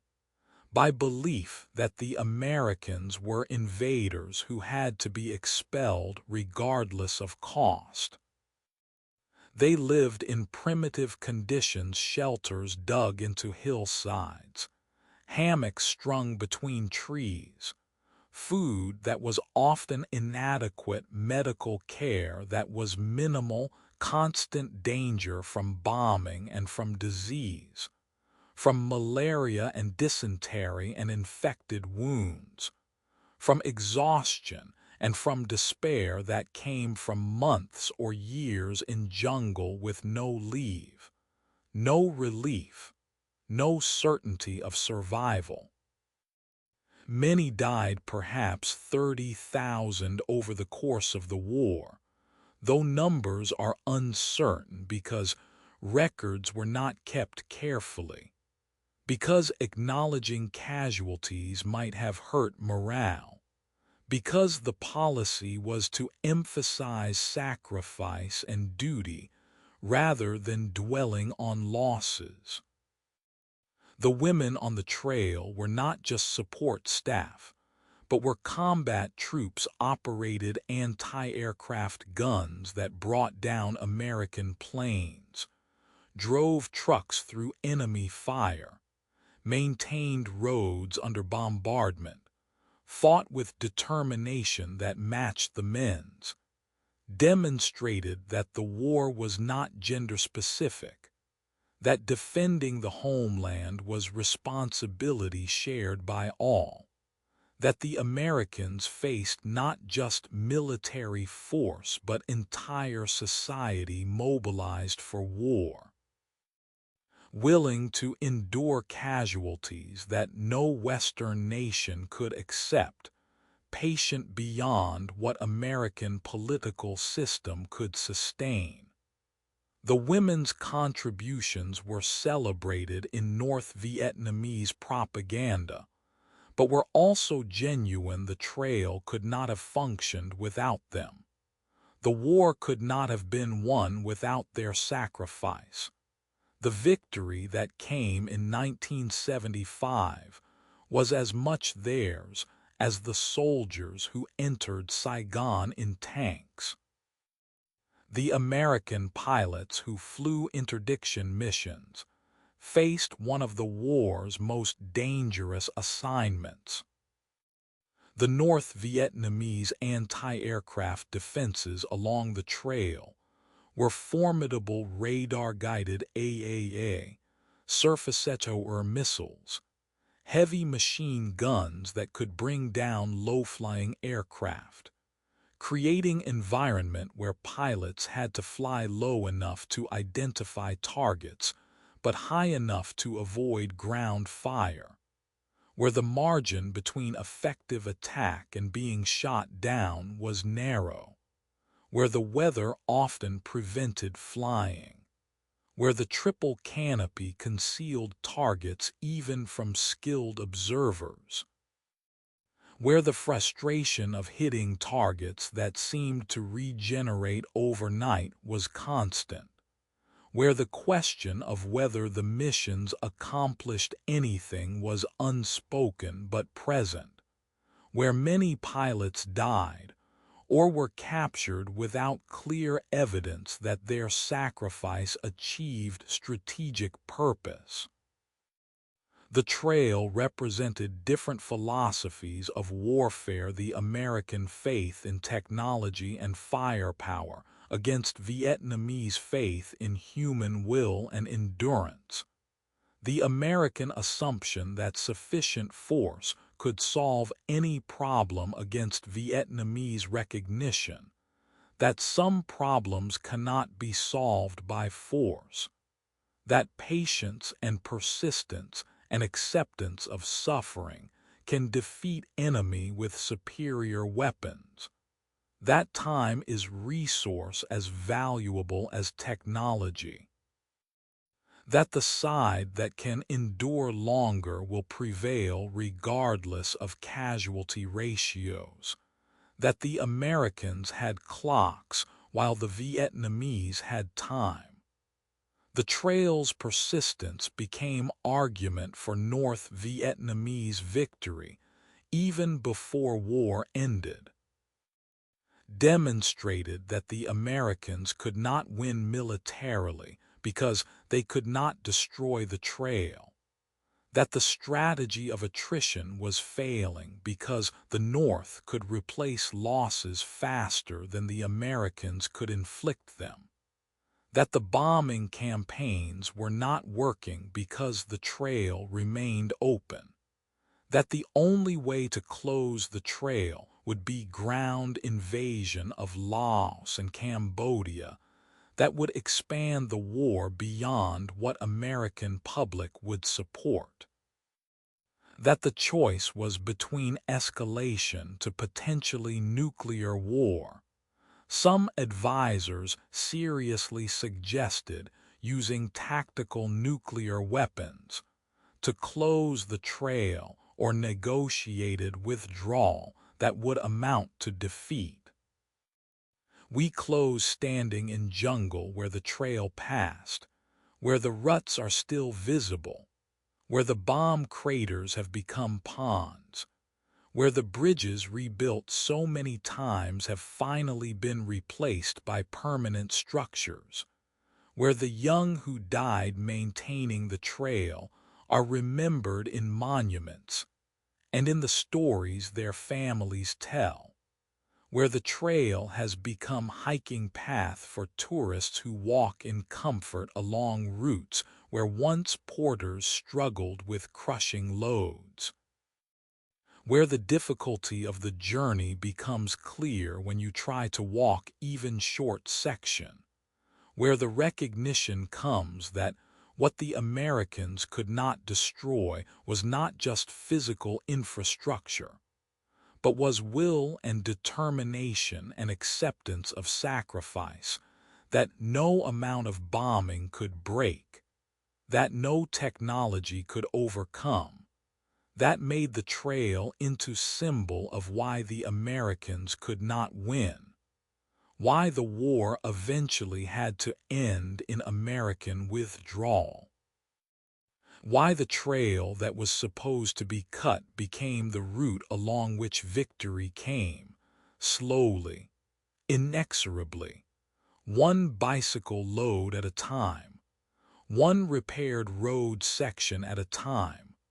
one night's work at a time,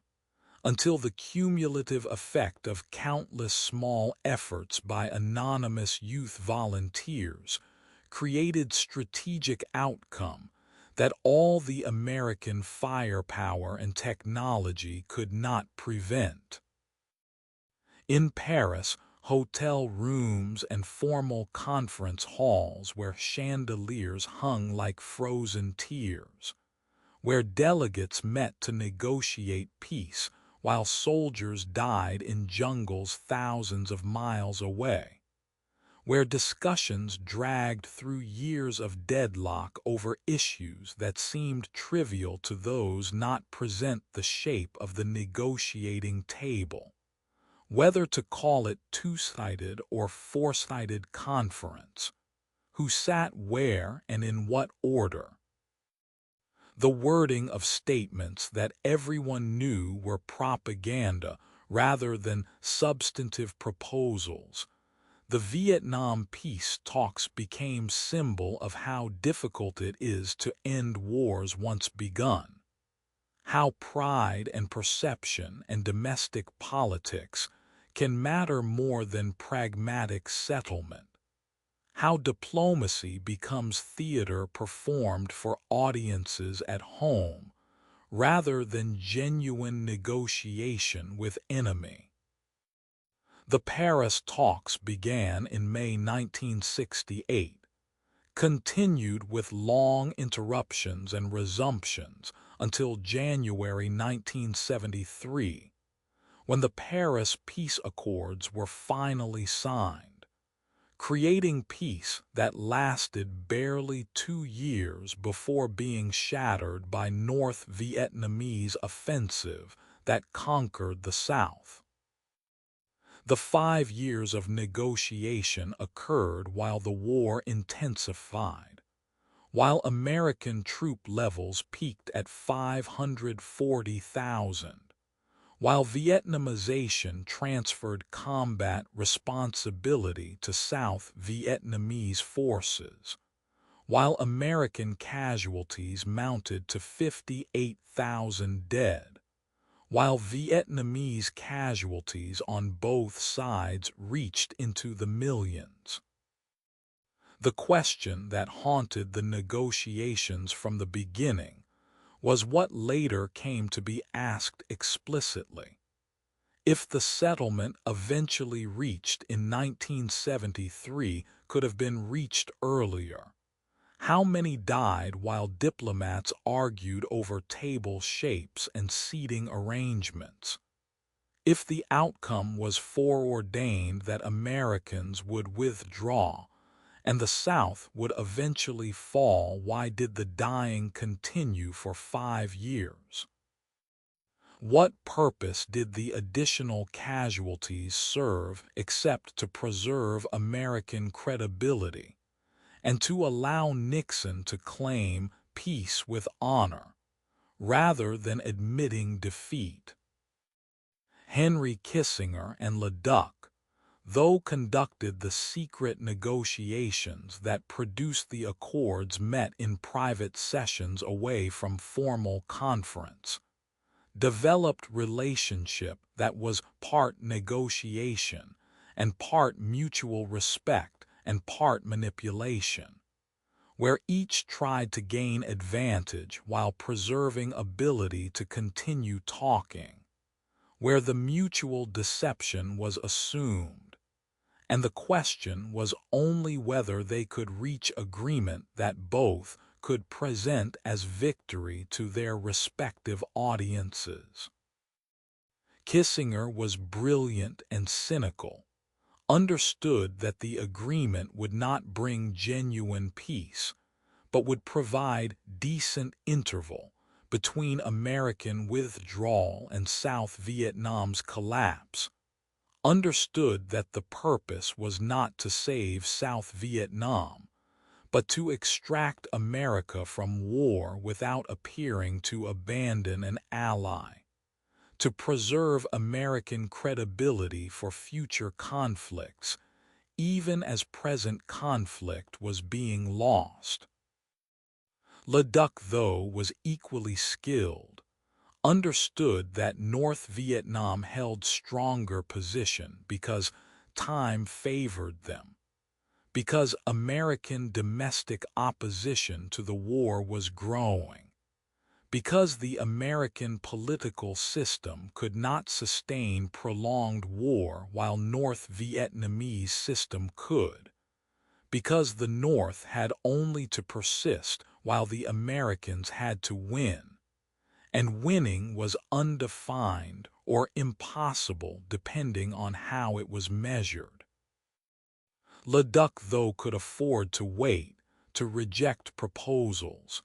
to drag out negotiations, because every month that passed weakened American position, increased American casualties, intensified American opposition to the war. Kissinger operated under deadline imposed by American political cycle, had to achieve agreement before opposition forced unconditional withdrawal, had to produce settlement that Nixon could present as achievement rather than failure. The settlement reached in January 1973 was fundamentally flawed from the start. It called for ceasefire and withdrawal of American forces, but allowed North Vietnamese forces to remain in South Vietnam, creating military imbalance that made South's eventual defeat likely. It called for political settlement through negotiations between Saigon government and Provisional Revolutionary Government, but provided no mechanism to enforce such negotiations, no international presence sufficient to guarantee compliance, no consequences for violations beyond resumption of war, that everyone knew Americans would not re-enter regardless of North Vietnamese violations. The agreement was designed to be violated, was peace that was poisoning itself even as it was signed, was diplomatic fiction that allowed Americans to leave while pretending they were leaving South Vietnam viable. The concept of peace with honor that Nixon proclaimed was contradiction if peace required American withdrawal while North Vietnamese forces remained in South, if peace made South's eventual conquest likely, if peace was recognized by all parties as temporary measure pending American departure. Then what honor existed in settlement that abandoned ally? The honor was not in the agreement but in the claim, not in the substance but in the presentation, not in achieving genuine peace, but in creating appearance of peace sufficient to allow American withdrawal, without acknowledging defeat explicitly. The Vietnamization program that supposedly prepared South Vietnamese forces to defend themselves was similarly flawed. The program transferred weapons and equipment and responsibility to South Vietnamese military that was corrupt, that had poor leadership, that had been dependent on American support for so long that sudden independence was shock rather than liberation, that had never been allowed to develop genuine autonomy, because American advisors made the key decisions, that was being asked to fight alone against enemy that was battle-hardened and determined, and supplied by China and Soviet Union, that had defeated France and was now defeating America, and would not be stopped by South Vietnamese forces, however well equipped. The Christmas bombing of 1972, Operation Linebacker II, was final American demonstration of what could have been done earlier if will had existed. For 12 days, B-52s bombed Hanoi and Haiphong with intensity that had been politically unacceptable earlier in the war, destroyed infrastructure and killed thousands, provoked international condemnation, but also broke deadlock in negotiations, brought North Vietnamese back to table willing to accept terms that Americans offered. The bombing demonstrated that military pressure could have been more effective if applied differently, but also demonstrated the political constraints that had prevented such bombing earlier. That made the war unwinnable not through military incapacity, but through political unwillingness to do what would have been required, through recognition that destroying Hanoi would have been war crime, that the costs of winning exceeded the value of victory. The moral weight of the years between 1969 and 1973 is crushing. Nixon and Kissinger knew the war was lost, knew that withdrawal was inevitable, knew that South Vietnam would likely fall after Americans left. But they continued the war for 4 more years, killed 20,000 more Americans and hundreds of thousands more Vietnamese, because domestic politics required withdrawal that appeared chosen rather than forced,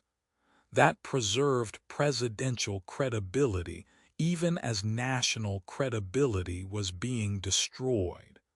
that maintained appearance of supporting allies even as those allies were being abandoned. The calculation was purely political: how much death was acceptable to achieve political goal of not appearing to lose. How many lives could be sacrificed to maintain fiction that America had not been defeated? How much suffering was justified to preserve honor that was rhetorical rather than real? The shared Nobel Peace Prize awarded to Kissinger and Le Duc Tho in 1973 was ironic achievement. Le Duc Tho refused to accept it, stating that peace had not been achieved, that the settlement was temporary ceasefire pending American departure, that accepting the prize would be premature and dishonest. Kissinger accepted the prize while understanding the same reality, understanding that peace would not last, that the agreement was diplomatic fiction,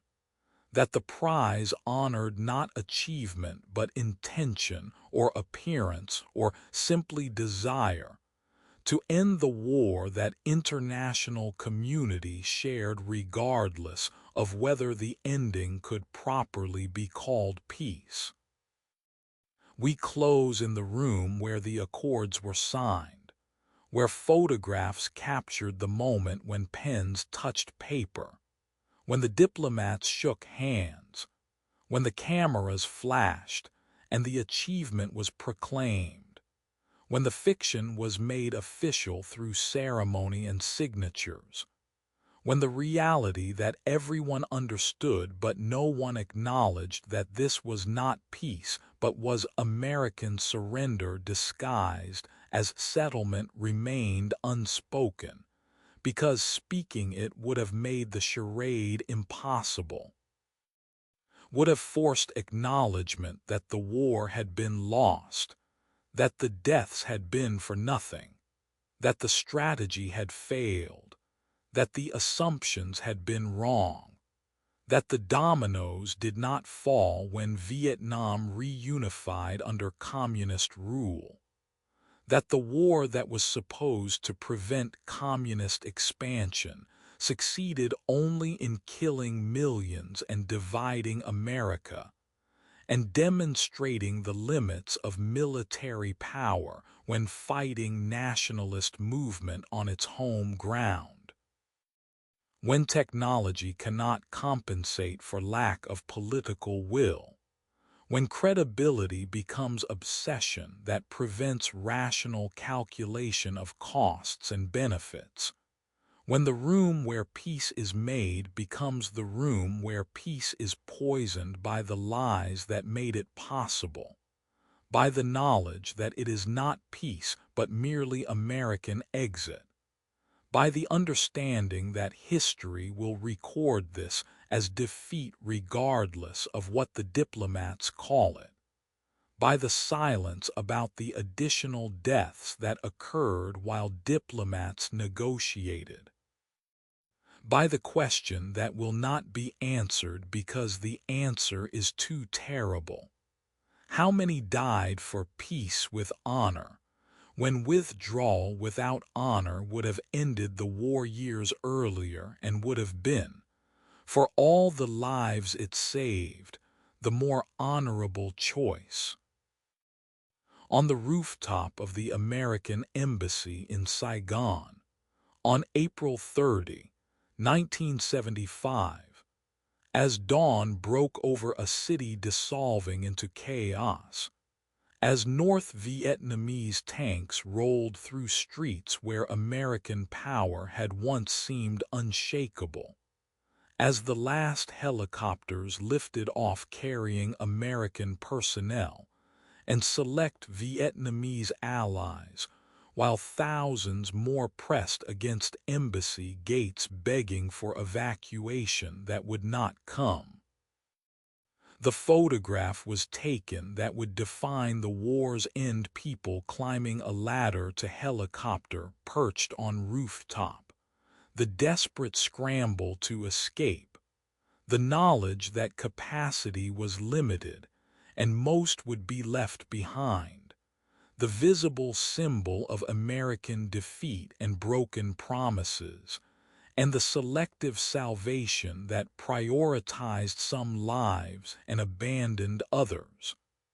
The fall of Saigon was rapid but not unexpected. The Paris Peace Accords of 1973 had held tenuously for 2 years, while North Vietnamese forces rebuilt and repositioned, while South Vietnamese forces struggled without American air support and logistics that had sustained them, while American Congress reduced aid to Saigon government as domestic opinion shifted toward forgetting the war and refusing to recommit resources to conflict that was over in all but official acknowledgement. The North Vietnamese offensive began in March 1975, encountered South Vietnamese forces that collapsed faster than anyone predicted, advanced through central highlands and down the coast, met resistance that was sporadic and ineffective, demonstrated that Vietnamization had failed, that South Vietnamese government's legitimacy was so weak that even its own soldiers would not fight to preserve it. President Thieu fled on April 21st, taking with him enormous wealth accumulated through corruption, leaving behind country that was imploding, delivering resignation speech that blamed Americans for betrayal, for promising support that did not materialize, for creating dependence, and then withdrawing, for making commitments that proved hollow when tested. The speech was bitter but accurate. Americans had promised support, had encouraged South Vietnamese to fight, had assured them that abandonment would not occur, had made those assurances while knowing or suspecting that American domestic politics would not sustain long-term commitment, that the promises were contingent on political circumstances that might change, that did change. That left South Vietnam alone against enemy that had defeated France and had fought America to stand still, and would not be stopped by South Vietnamese forces that had always been dependent on American power. The American evacuation operation Frequent Wind was chaotic and selective. The official plan called for orderly departure of American personnel and Vietnamese, who had worked directly for Americans and faced retribution. But the speed of North Vietnamese advance compressed the timeline, forced improvisation, created situation where helicopters flew continuous missions from embassy rooftop and from other locations around Saigon, where Marine guards held back crowds, where the choice of who to evacuate became desperate calculation of who had worked most closely with Americans, who faced greatest danger, who could be accommodated in limited space and time remaining. The evacuees numbered about 7,000 in the final days, but thousands more who had worked for Americans, or who had fought alongside Americans, or who simply feared communist retribution, were left behind because capacity was exhausted, because helicopters could not carry everyone, because the decision to evacuate came too late, because the promises of protection proved contingent rather than absolute. The photograph that became iconic, the ladder, the helicopter, the desperate climb, was actually not from the embassy rooftop, but from a CIA building nearby. But the location mattered less than the symbolism, the visible evidence that America was leaving in haste and disorder, that the power that had seemed so formidable in 1965 was retreating in disarray in 1975, that the promises made to South Vietnamese allies were being broken in real time as helicopters lifted off and gates closed, and people who had trusted America were left to face communist government alone. For North Vietnamese and Viet Cong, April 30, 1975, was victory after 3 decades of war, was reunification of country divided by foreign powers, was expulsion of final foreign invader, was validation of sacrifices made and suffering endured, was proof that determination and patience and acceptance of casualties could defeat any enemy regardless of technological superiority, was moment when nationalist goal of unified independent Vietnam was finally achieved, was triumph that cost perhaps 2 million North Vietnamese and Viet Cong lives, but that succeeded where previous generations had failed, that ended cycle of foreign domination that stretched back through American and French and Japanese and Chinese rule, that made Vietnam finally and completely Vietnamese. But the victory was incomplete. The communist government that took power implemented policies that drove millions into exile, that created boat people exodus, that forced Vietnamese who had supported South, or who simply feared communist rule, to risk everything, fleeing by sea in overcrowded vessels, dying by tens of thousands from storms and pirates and thirst, creating Vietnamese diaspora that spread across the world, that preserved memory of South Vietnam that no longer exists except in refugee communities,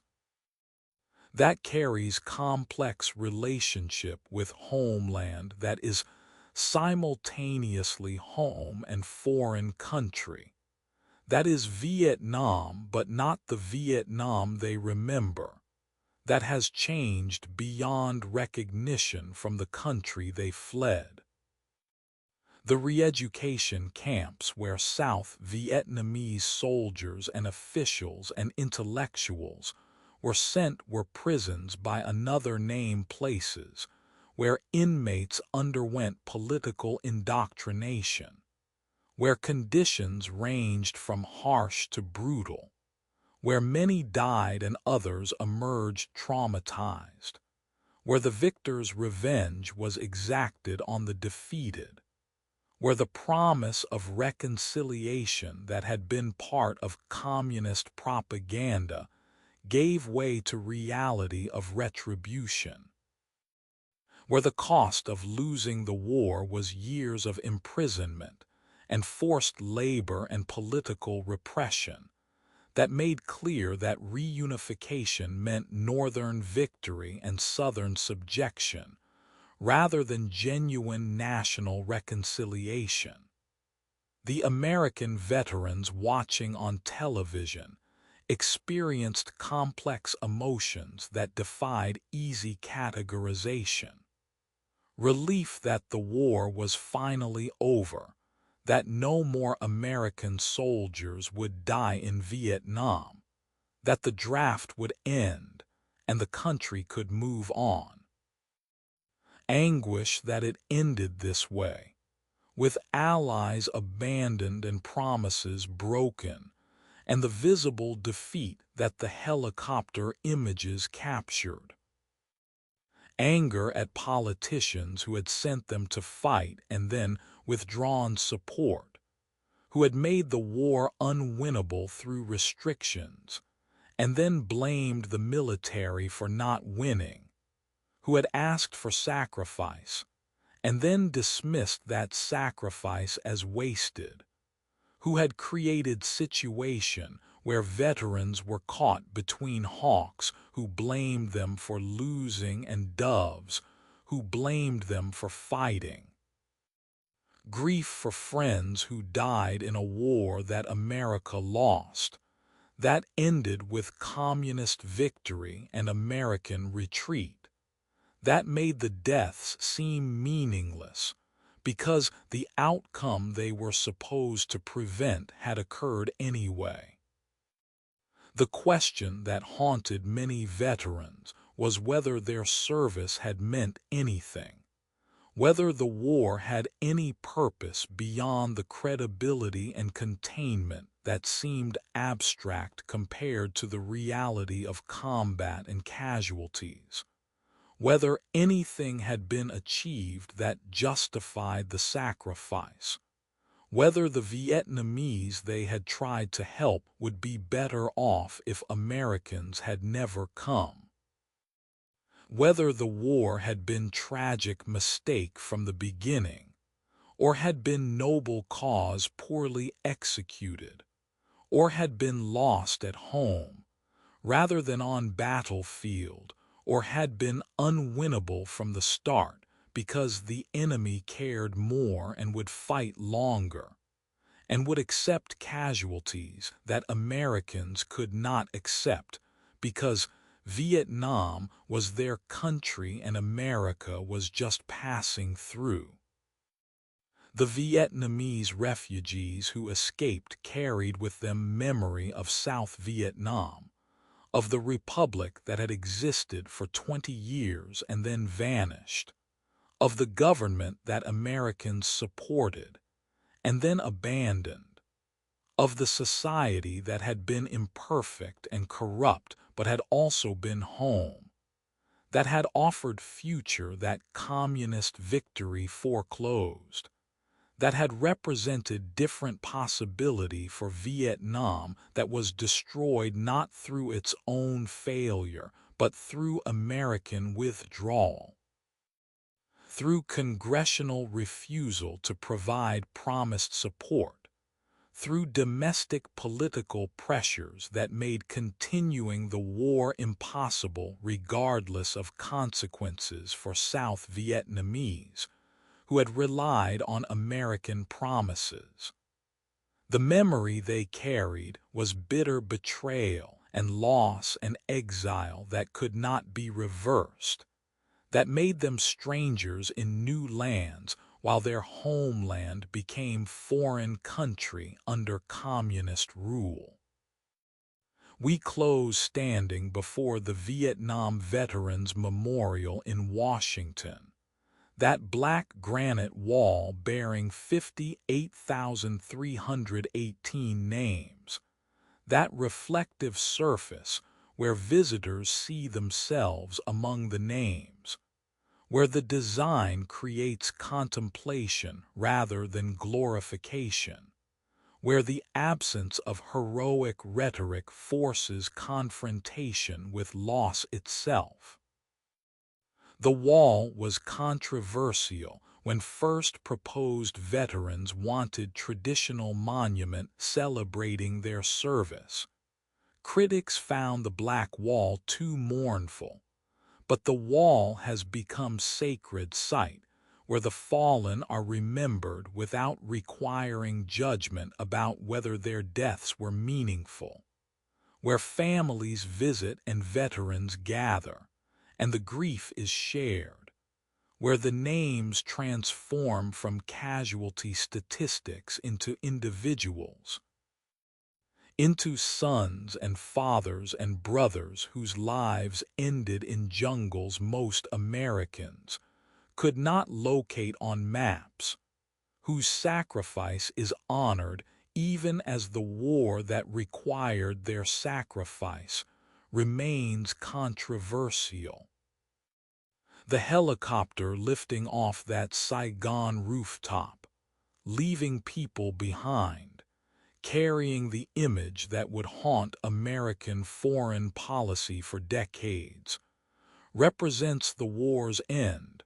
but also its legacy, the lesson that military power has limits, that commitments must be sustainable, that promises to allies must be kept or should not be made, that wars begun with confidence can end in confusion, that the costs of war are measured not just in casualties but in credibility and trust, and the moral weight of abandoned obligations. The people left behind haunt still the Vietnamese who trusted American promises, the refugees who escaped but lost homeland, the veterans who fought and whose service was dismissed or forgotten, the dead whose names are carved in stone but whose purpose remains debated. The helicopter flew away, but the questions remained, will always remain, about why the war was fought and how it was lost, and what it means, and whether the lessons have been learned or whether each generation must relearn them through bitter experience that produces new names on new walls, new helicopters leaving new people behind. New wars that end with recognition that some conflicts cannot be won, that some promises cannot be kept, that some mistakes cannot be undone except by preventing them, which requires remembering what this war taught, which requires acknowledging that the helicopter that left people behind carries warning as well as shame, carries lesson about the costs of war and the limits of power, and the importance of asking whether military force can achieve political objectives before committing forces and making promises, and discovering too late that the war cannot be won at acceptable cost, and that leaving means breaking faith with those who trusted you, means the helicopter lifting off without them, means the image that defines defeat. On the National Mall in Washington, where monuments to presidents and wars rise in white marble declaring triumph and purpose, a black granite wall angles into earth bearing 58,318 names arranged not alphabetically, but chronologically by date of death, creating memorial that provoked controversy when first proposed, but has become sacred site where Americans confront the war's human cost, without the mediation of strategy or politics or debates about whether the war was justified, where names transform from casualty statistics into individuals whose lives ended in specific places on specific dates for reasons that remain contested, but whose loss transcends controversy, whose absence is made permanent and visible and undeniable by their names carved in stone, that reflects the living who come to remember the dead. The Vietnam Veterans Memorial was designed by Maya Lin, 21-year-old architecture student at Yale, whose competition entry was selected from over 1,400 submissions in 1981, whose vision was not triumphal arch or heroic statue, but contemplative space, descending pathway that brings visitors below grade as they walk along the wall, creating sense of being embraced or enclosed or drawn into the earth, creating intimacy with the names that tower above on both sides, creating experience that is personal rather than collective, that invites individual reflection rather than imposing narrative about what the war meant or what the deaths achieved, that honors the fallen without glorifying the war, that creates space for grief and remembrance without requiring consensus about whether the sacrifice was necessary or the cause was just. The controversy when Lin's design was revealed reflected divisions about the war that persisted a decade after its end. Some veterans wanted traditional memorial heroic bronze statues of soldiers in combat, flags flying,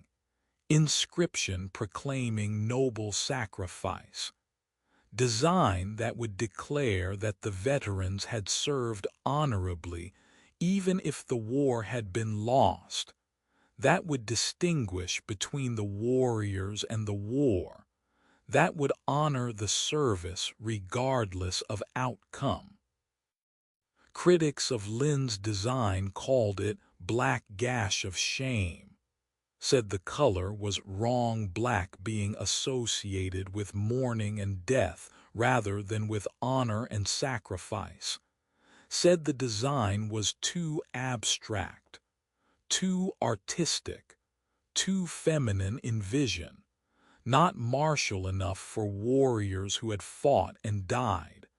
not triumphant enough for Americans who wanted to honor the fallen without acknowledging defeat. The compromise was typical American solution: keep Lin's wall,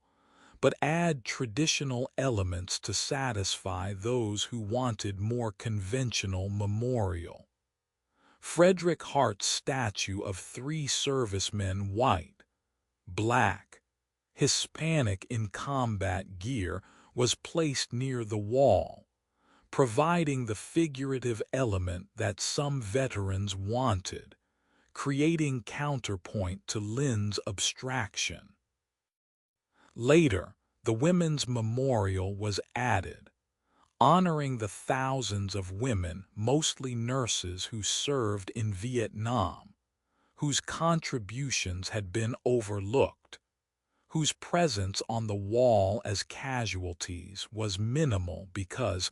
most served in rear areas, but whose service was essential, and whose trauma from treating the wounded and dying was real even if they did not carry rifles. But the wall itself became the memorial's heart, the element that draws millions of visitors annually, that creates the powerful emotional response, that has changed how Americans memorialize wars by demonstrating that naming the dead individually is more powerful than abstract tribute,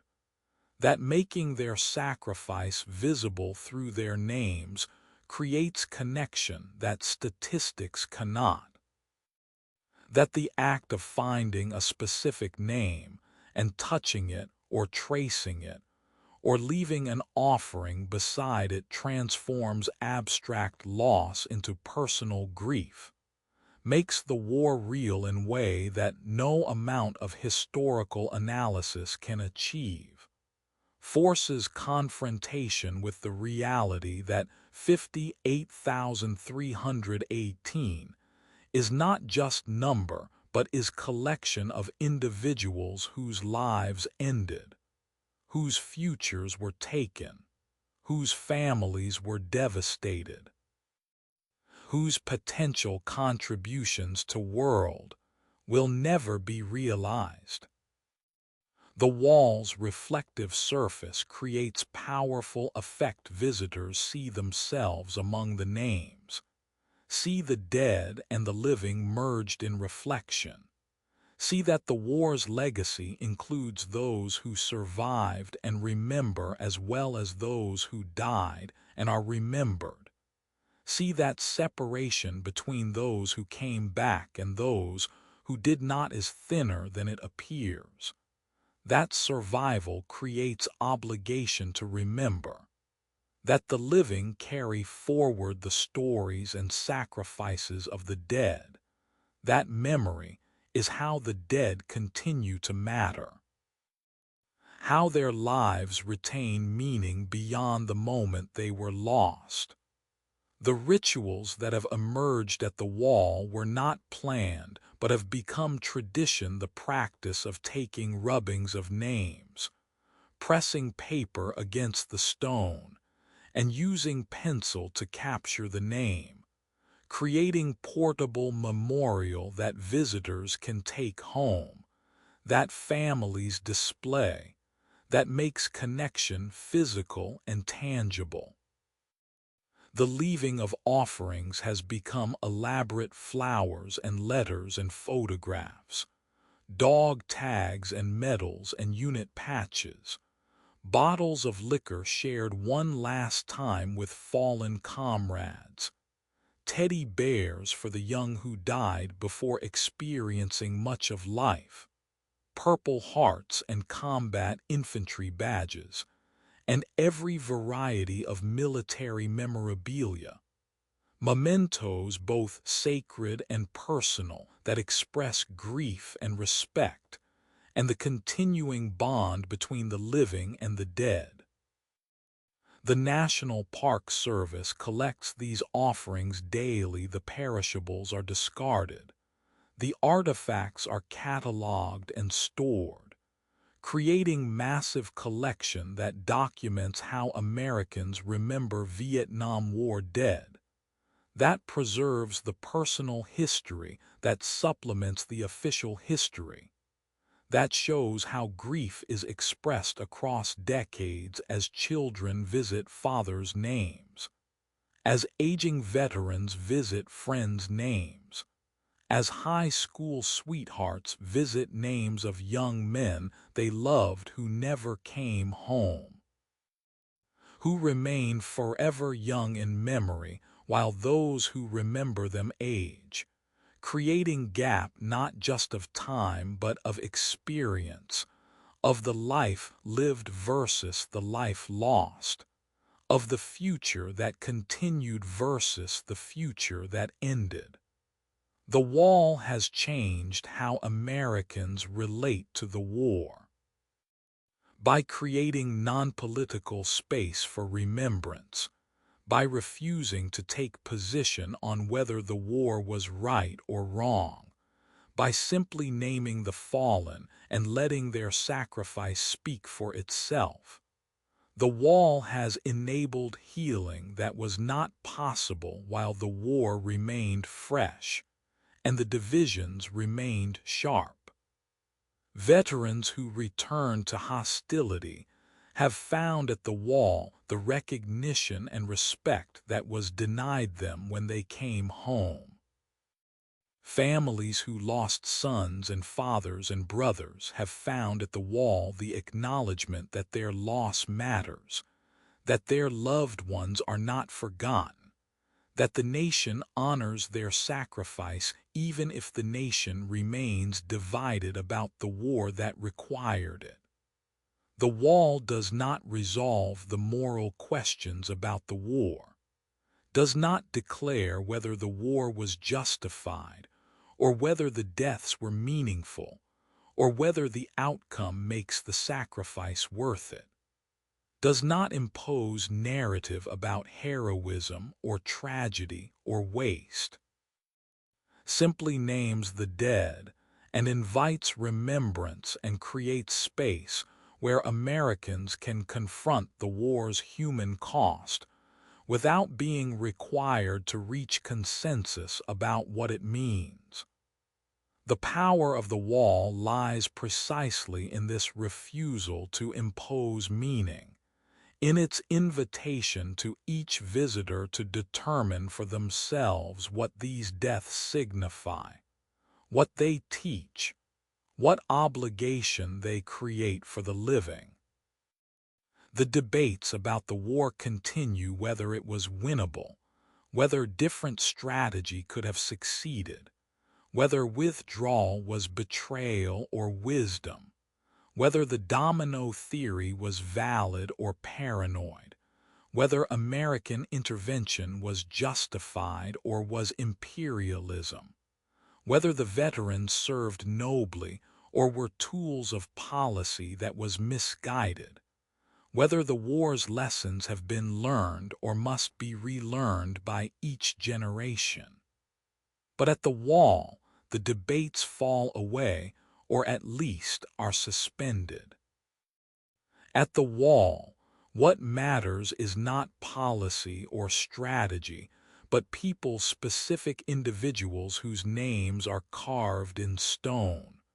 whose lives were cut short, whose absence is mourned by those who knew them, and by many who did not but who recognize that these deaths represent loss that transcends politics, that touches something fundamental about human cost of war, about the weight that the living carry when the dead are forgotten or their deaths are dismissed as statistics or their sacrifice is used to justify continued sacrifice that might be avoided if the lessons of their deaths were heeded. We close standing before the wall at twilight, watching as visitors trace names with their fingers, as offerings are left, as the fallen are remembered. The wall does not speak, the stone is silent, but the names speak of loss and service and sacrifice, speak of young lives ended in distant jungle, speak of families broken, speak of the war that divided America and Vietnam, that killed millions and changed both nations in ways that 50 years have not fully healed. The wall where names become memory stands as testament not to victory or defeat, but to cost, to human price paid when nations go to war, to the names that must be carved when policy fails, to the memory that must be preserved when the living can no longer ask the dead whether their sacrifice was worth it, can only honor that sacrifice by remembering their names, by ensuring that their deaths are not forgotten, even as the war that killed them fades from immediate memory into history, into the wall where names are carved and memory is made permanent, and the fallen are honored not for why they died but because they lived, because they were, because their names remain even when everything else about the war is contested or forgotten or deliberately suppressed. The names remain, speaking without words, testifying without judgment, remembering without imposing meaning, inviting us to remember them, and through remembering to consider what we owe to those who die in our nation's wars. What obligation their sacrifice creates, what responsibility we bear to ensure that their deaths were not wasted, that the lessons of their sacrifice are learned, that future wars are fought only when necessary, and are ended when they become unwinnable, that no more names need be added to walls that should not have to be built. Across Vietnamese countryside where the war was fought, where bombs fell like rain for years, where chemicals were sprayed to strip foliage and expose enemy hiding places, where villages were burned and fields were cratered and forests were destroyed. The land itself bears scars that have not healed. Bomb craters dot the landscape, filled with water-forming ponds where fish swim and children play, making beauty from destruction, but also making permanent the holes torn in earth by explosives dropped from heights where the ground was abstract grid on map rather than place where people lived. The defoliated zones remain partially barren. Agent Orange killed not just leaves but roots, poisoned soil in ways that persist decades later, made the vigorous jungle that swallowed French outposts and hid Viet Cong tunnels into scraggly regrowth that will take centuries to fully recover, if it ever does. The unexploded ordnance that litters the countryside is perhaps the war's most insidious legacy. The bombs and shells that failed to detonate when dropped or fired did not disappear but remained buried, waiting, ticking slowly toward eventual explosion or waiting for farmers' plow to strike them, for child playing to disturb them, for erosion to expose them, for any of the countless ways that dormant explosives can become active killers decades after the war that deployed them ended. The estimate is that 10 to 15% of ordnance failed to explode on impact. 10 to 15% of the millions of tons of explosives dropped on Vietnam during the war, creating millions of potential casualties waiting to happen, creating the situation where farming is dangerous, where children cannot play freely in fields, where the war continues killing long after the fighting stopped. Over 40,000 Vietnamese have been killed by unexploded ordnance since the war ended, more than 1,000 per year on average, the deaths continuing steadily as the dormant weapons are encountered, as poverty drives farmers to sell scrap metal they find, including live ordnance they cannot identify, as land development in former combat zones uncovers weapons that have been buried for decades, as monsoon rains wash away soil and expose what was hidden. The clearance efforts are ongoing. International organizations and Vietnamese military work to locate and destroy the ordnance, using metal detectors and trained dogs, and sometimes simply careful prodding with sticks, working inch by inch through former battlefields, removing and detonating the ordnance safely when possible, accepting that complete clearance will take decades more, that some percentage will never be found, that some Vietnamese will die from the war long after everyone who fought it has died of natural causes. Agent Orange was sprayed to defoliate jungles and destroy crops, to deny Viet Cong the cover that made them so difficult to engage, to create free-fire zones where anything that moved could be targeted because the foliage that would have hidden civilians had been removed. The logic was military, the tactical advantage of exposing the enemy, but the human cost was immense and continues to compound. The herbicide was contaminated with dioxin, one of the most toxic substances known, that causes cancer and birth defects and diabetes and other diseases, that persists in environment for decades,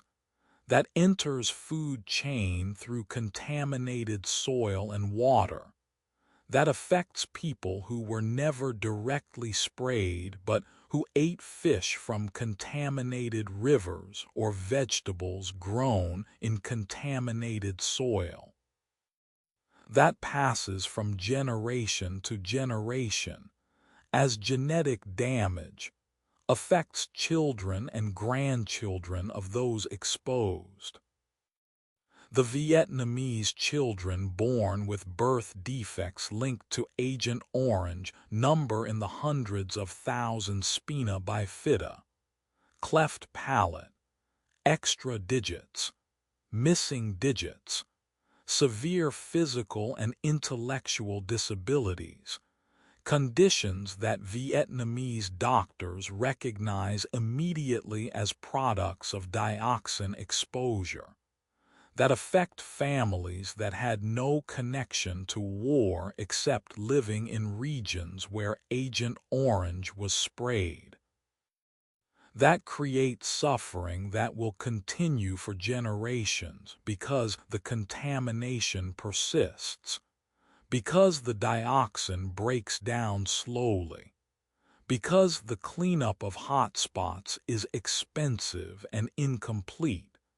because the full extent of genetic damage may not be known for decades more as effects appear in generations not yet born. The American veterans exposed to Agent Orange developed similar conditions: cancers and diabetes and peripheral neuropathy, birth defects in their children, health problems that appeared years or decades after exposure, that were initially denied by Department of Veterans Affairs, that required lawsuits and advocacy and eventual recognition that the herbicide was responsible, that led to compensation for veterans and their families, that created precedent for acknowledging long-term health effects of military service, that demonstrated that wars inflict casualties long after combat ends, that the wounded include those who carry poison in their bodies, who transmit that poison to their children, who suffer and die from exposure to weapons their own government deployed without adequate testing or without caring about long-term consequences. The reconciliation efforts between Vietnam and America have been genuine but incomplete. The two countries established diplomatic relations in 1995, 20 years after the war ended, began economic cooperation that has made Vietnam into manufacturing center and trading partner, created relationship, where the war is past rather than present, where pragmatic interests overcome historical grievances. The joint efforts to locate remains of American MIA missing in action have recovered and identified remains that bring closure to families, that enable proper burial, that represent American concern for accounting for every soldier, commitment that Vietnam has honored despite their own vastly larger number of missing. Despite the asymmetry where American missing are searched for intensively, while Vietnamese missing are often forgotten or remain in mass graves, or were never documented because record-keeping during the war was inconsistent.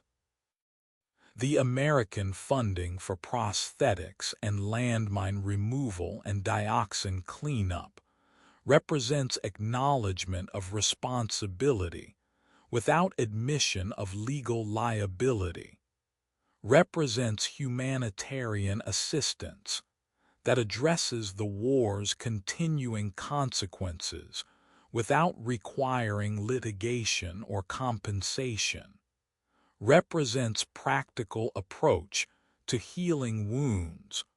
while avoiding the legal and political complications that full acknowledgement would create.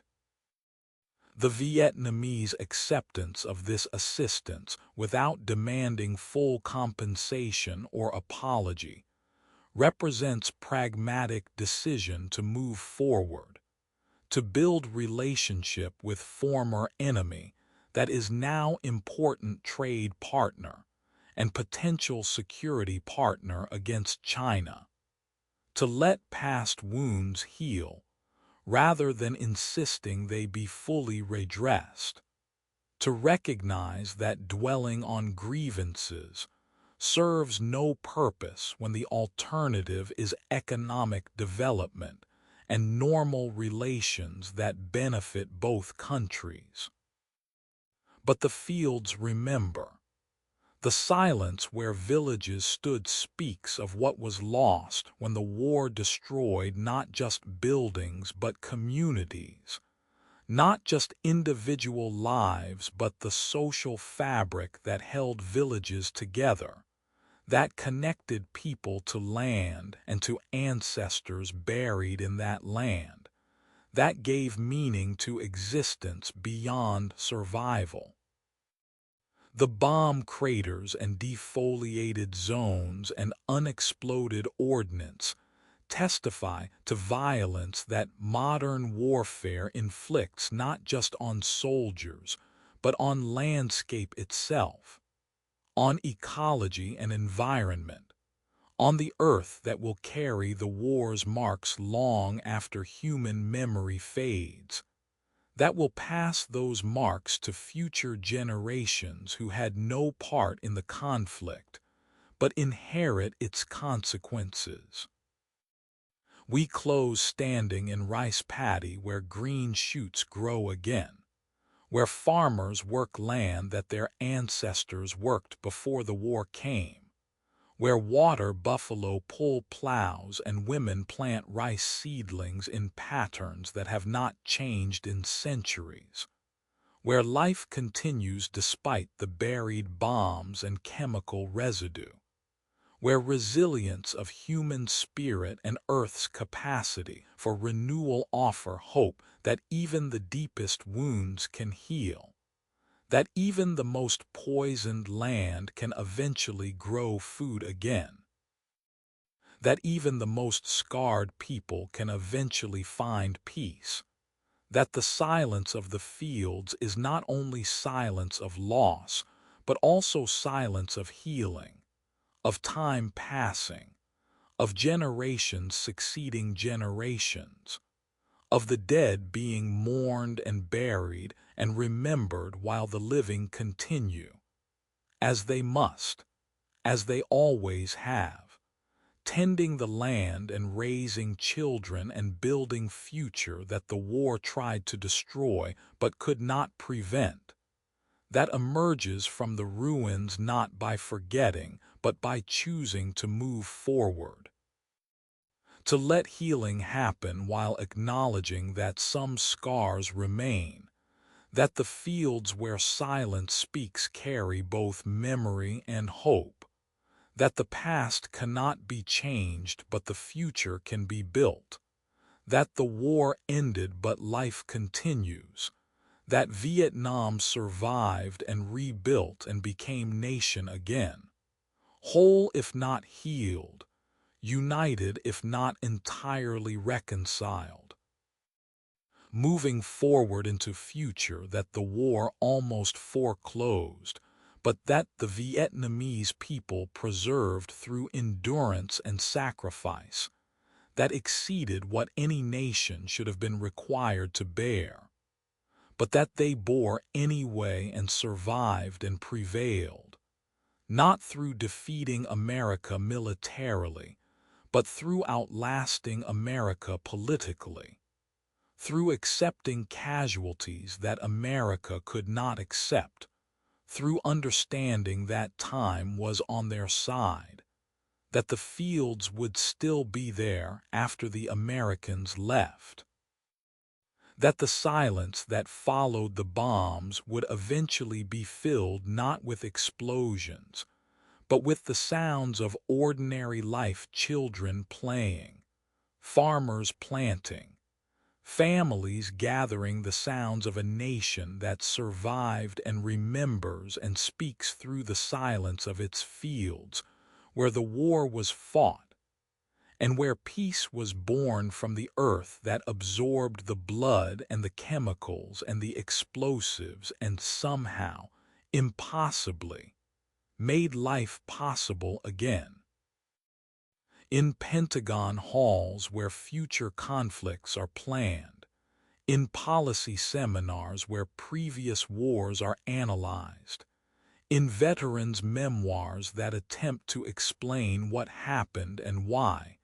in academic histories that seek patterns and lessons. The search continues for understanding of what Vietnam teaches, of what went wrong and whether different approach could have succeeded, of whether the war was unwinnable from the start or was lost through failures of strategy and will, of whether the domino theory that justified the intervention was valid or was Cold War paranoia, of whether the cost in lives and treasure was justified by the objectives, or was tragic waste of resources and lives for goals that were not achieved and perhaps were not achievable. The lessons that different observers draw from Vietnam depend on premises they bring to the analysis, on what they believe about the nature of the conflict, about the legitimacy of American intervention, about the possibilities that existed and the choices that were made. For those who believed the war was necessary containment of communist expansion, the lesson is that America failed to commit sufficient resources or failed to fight effectively, or was undermined by domestic opposition that emboldened the enemy and made victory impossible, the lesson being that wars must be fought with overwhelming force and with unified domestic support, that gradualism and half measures lead to defeat, that political constraints that prevent military from using full power guarantee failure. The conclusion for these observers is not that Vietnam should not have been fought, but that it should have been fought differently, with invasion of North Vietnam, and with bombing unrestricted by political concerns about Chinese or Soviet intervention, with acceptance that winning might require nuclear weapons,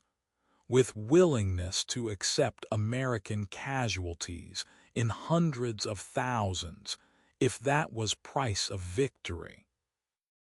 For those who believed the war was unjustified intervention in civil conflict, the lesson is that America should not fight wars against nationalist movements that have popular support, that military power cannot create political legitimacy,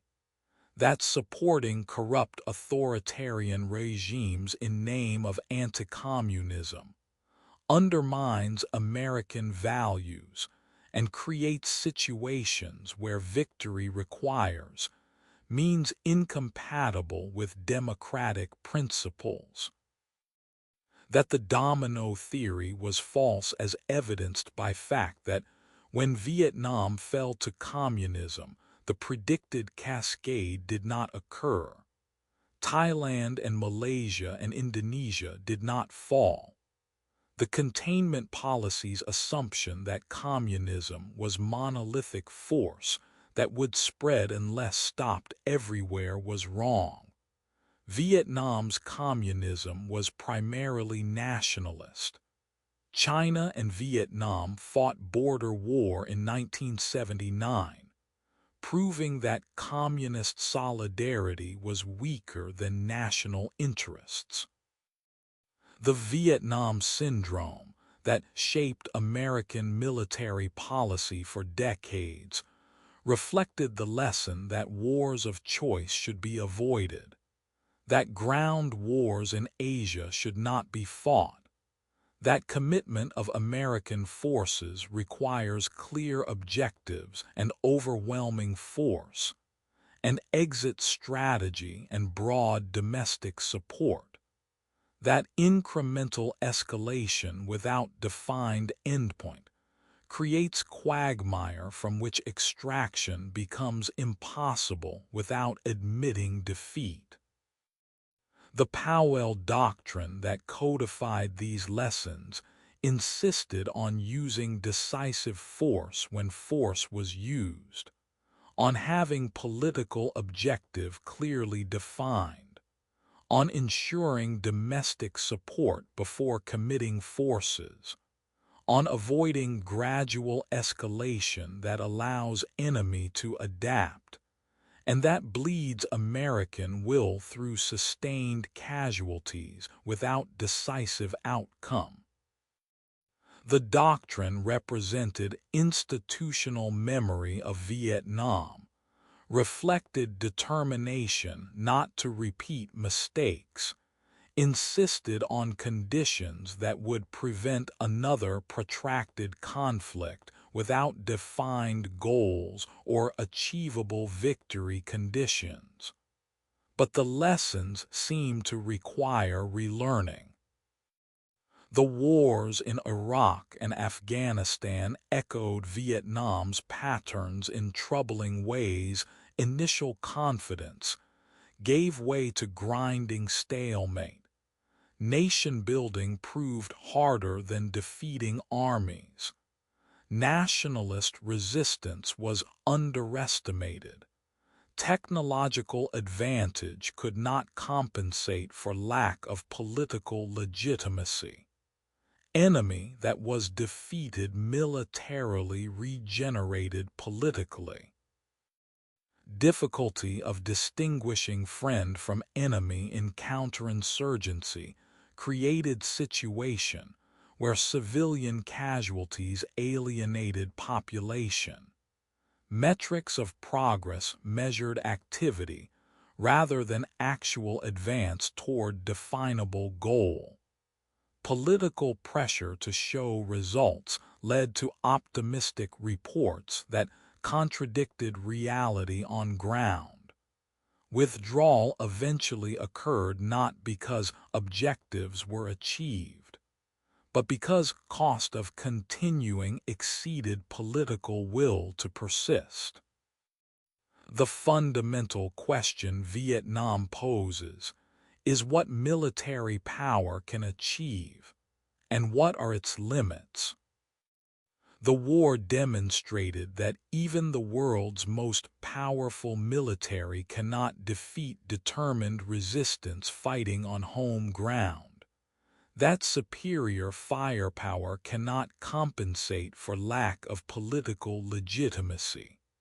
That wars fought for abstract strategic concepts rather than vital interests struggle to maintain public support when costs mount. That allies who depend entirely on foreign support will collapse when that support is withdrawn. That technology creates advantages in battle, but cannot win wars when wars are ultimately political rather than military contests. When the question is not who can kill more efficiently, but who can endure longer and mobilize population more effectively, and maintain legitimacy more successfully. Yet the lesson seems to be forgotten between crises, seems to require relearning through experience rather than being absorbed through historical study. Each new conflict begins with confidence that this time will be different, that we have learned from past mistakes, that the strategy is sound and the goals are achievable, and the commitment is sustainable, that this time the military power will translate into political success, that this time the technology will be decisive, that this time the enemy will not have the determination that previous enemies had, that this time the domestic support will not fracture under sustained casualties and inconclusive results. And each time, some or all of these assumptions prove false, some or all of the confidence proves misplaced, some or all of the optimistic predictions prove wrong, and the question arises again whether the lesson has been learned, or whether institutional memory is too short, whether each generation must discover through bitter experience what the previous generation learned and tried to teach, but could not make stick, could not embed deeply enough to prevent repetition. The personal lessons of those who fought are different from the institutional lessons, are harder to reduce to doctrine or policy. The veterans who emerged from Vietnam carried knowledge that official narratives were unreliable, that what politicians promise and what actually happens in war bear little resemblance, that soldiers fight for each other rather than for abstract causes, that courage and cowardice coexist, that line between legitimate combat and atrocity is thinner than training suggests, that war reveals human capacity for both heroism and brutality, that those who survive carry burdens that civilians cannot fully comprehend, that reintegration into society that did not experience what veterans experienced creates isolation, that the war never fully ends for those who fought it even when official hostilities cease,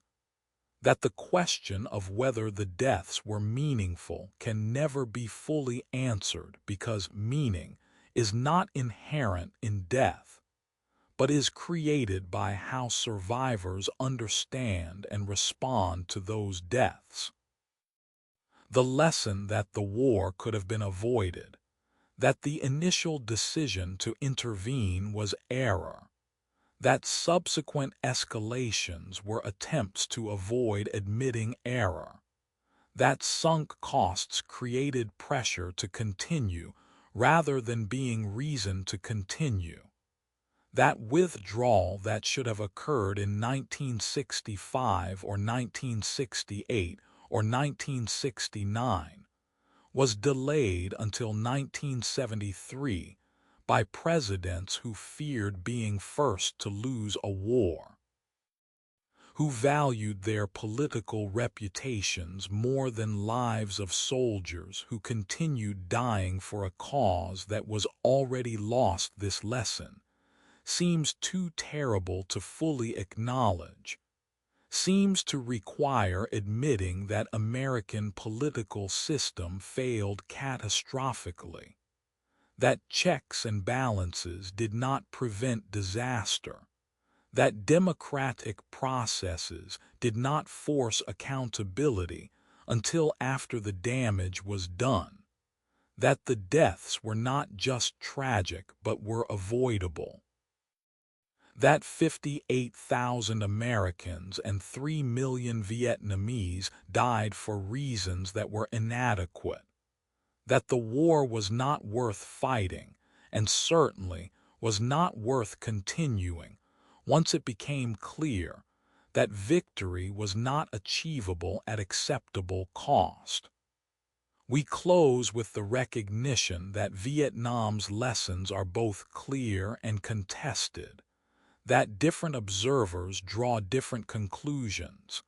that consensus about what the war teaches remains elusive 50 years after its end.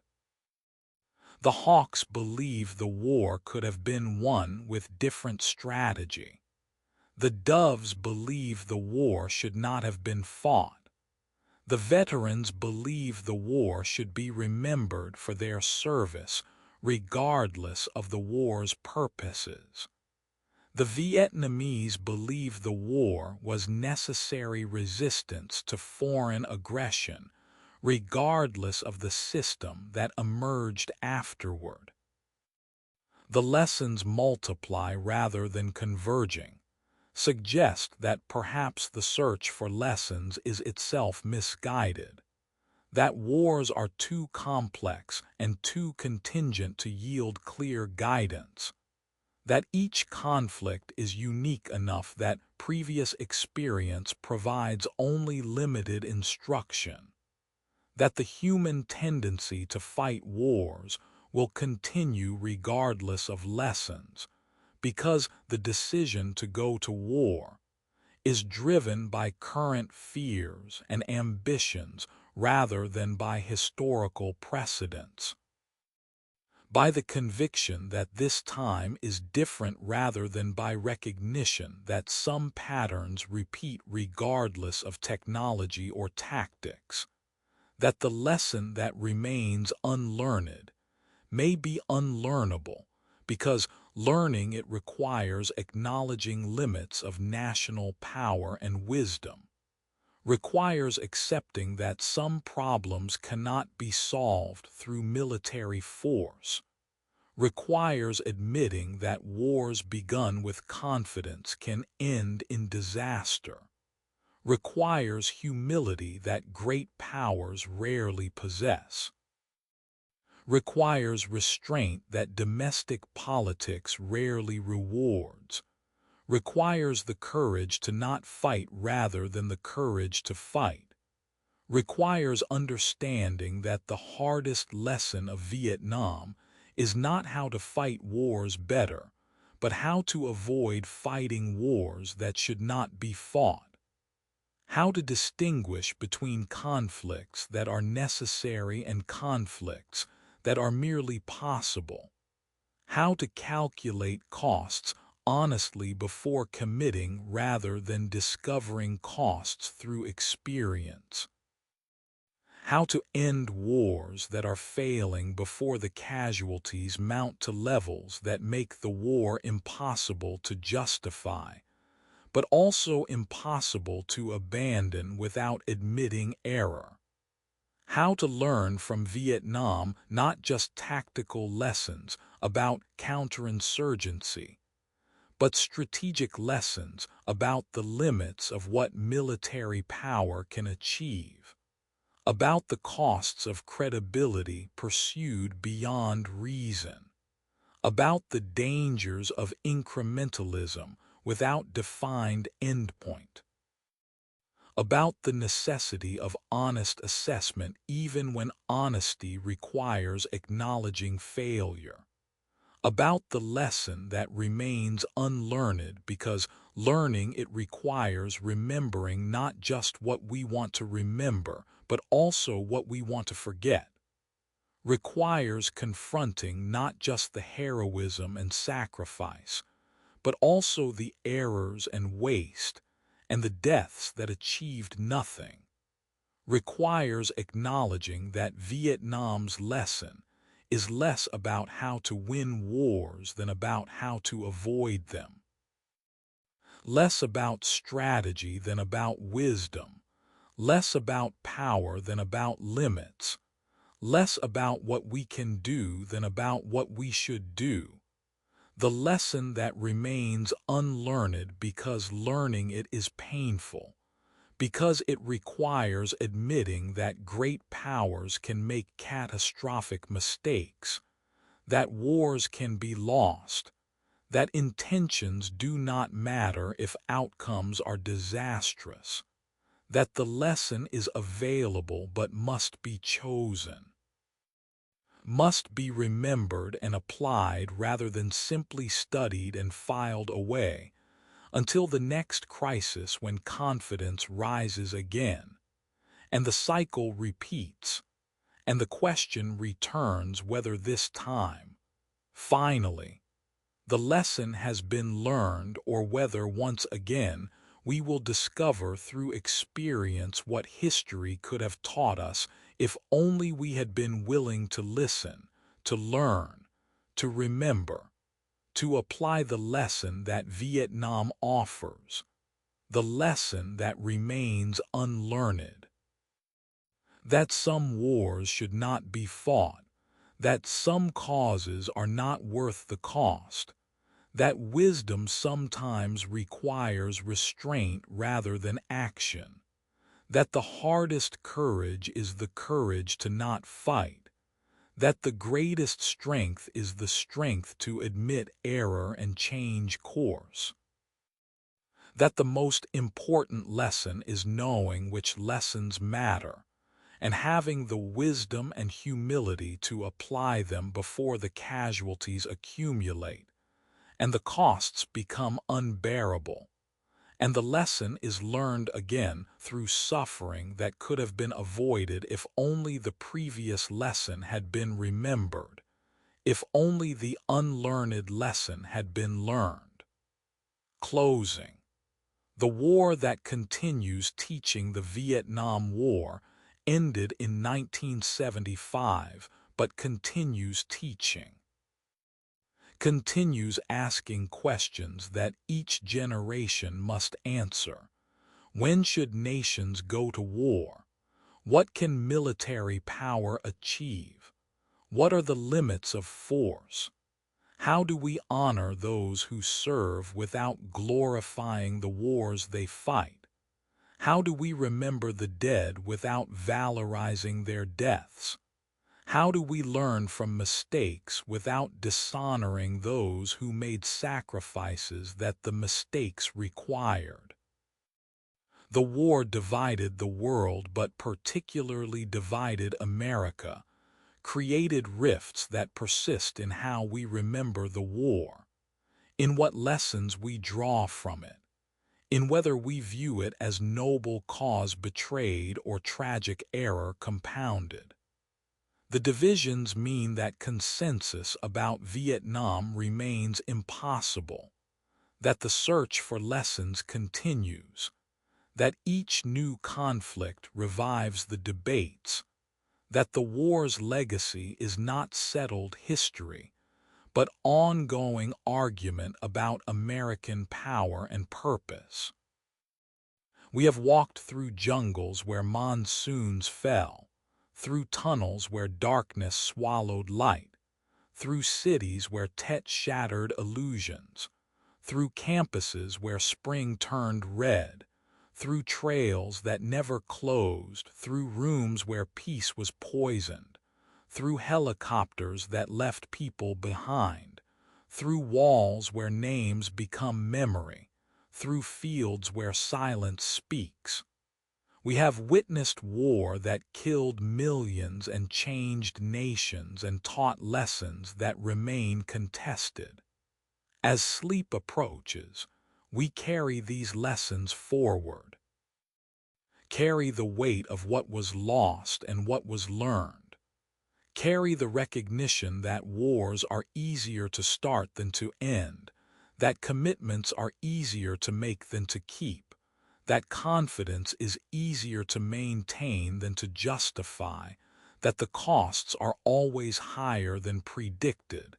that the outcomes are rarely what was promised, that the lessons are available but must be chosen. The war that divided the world, the conflict that continues teaching, the lesson that remains unlearned,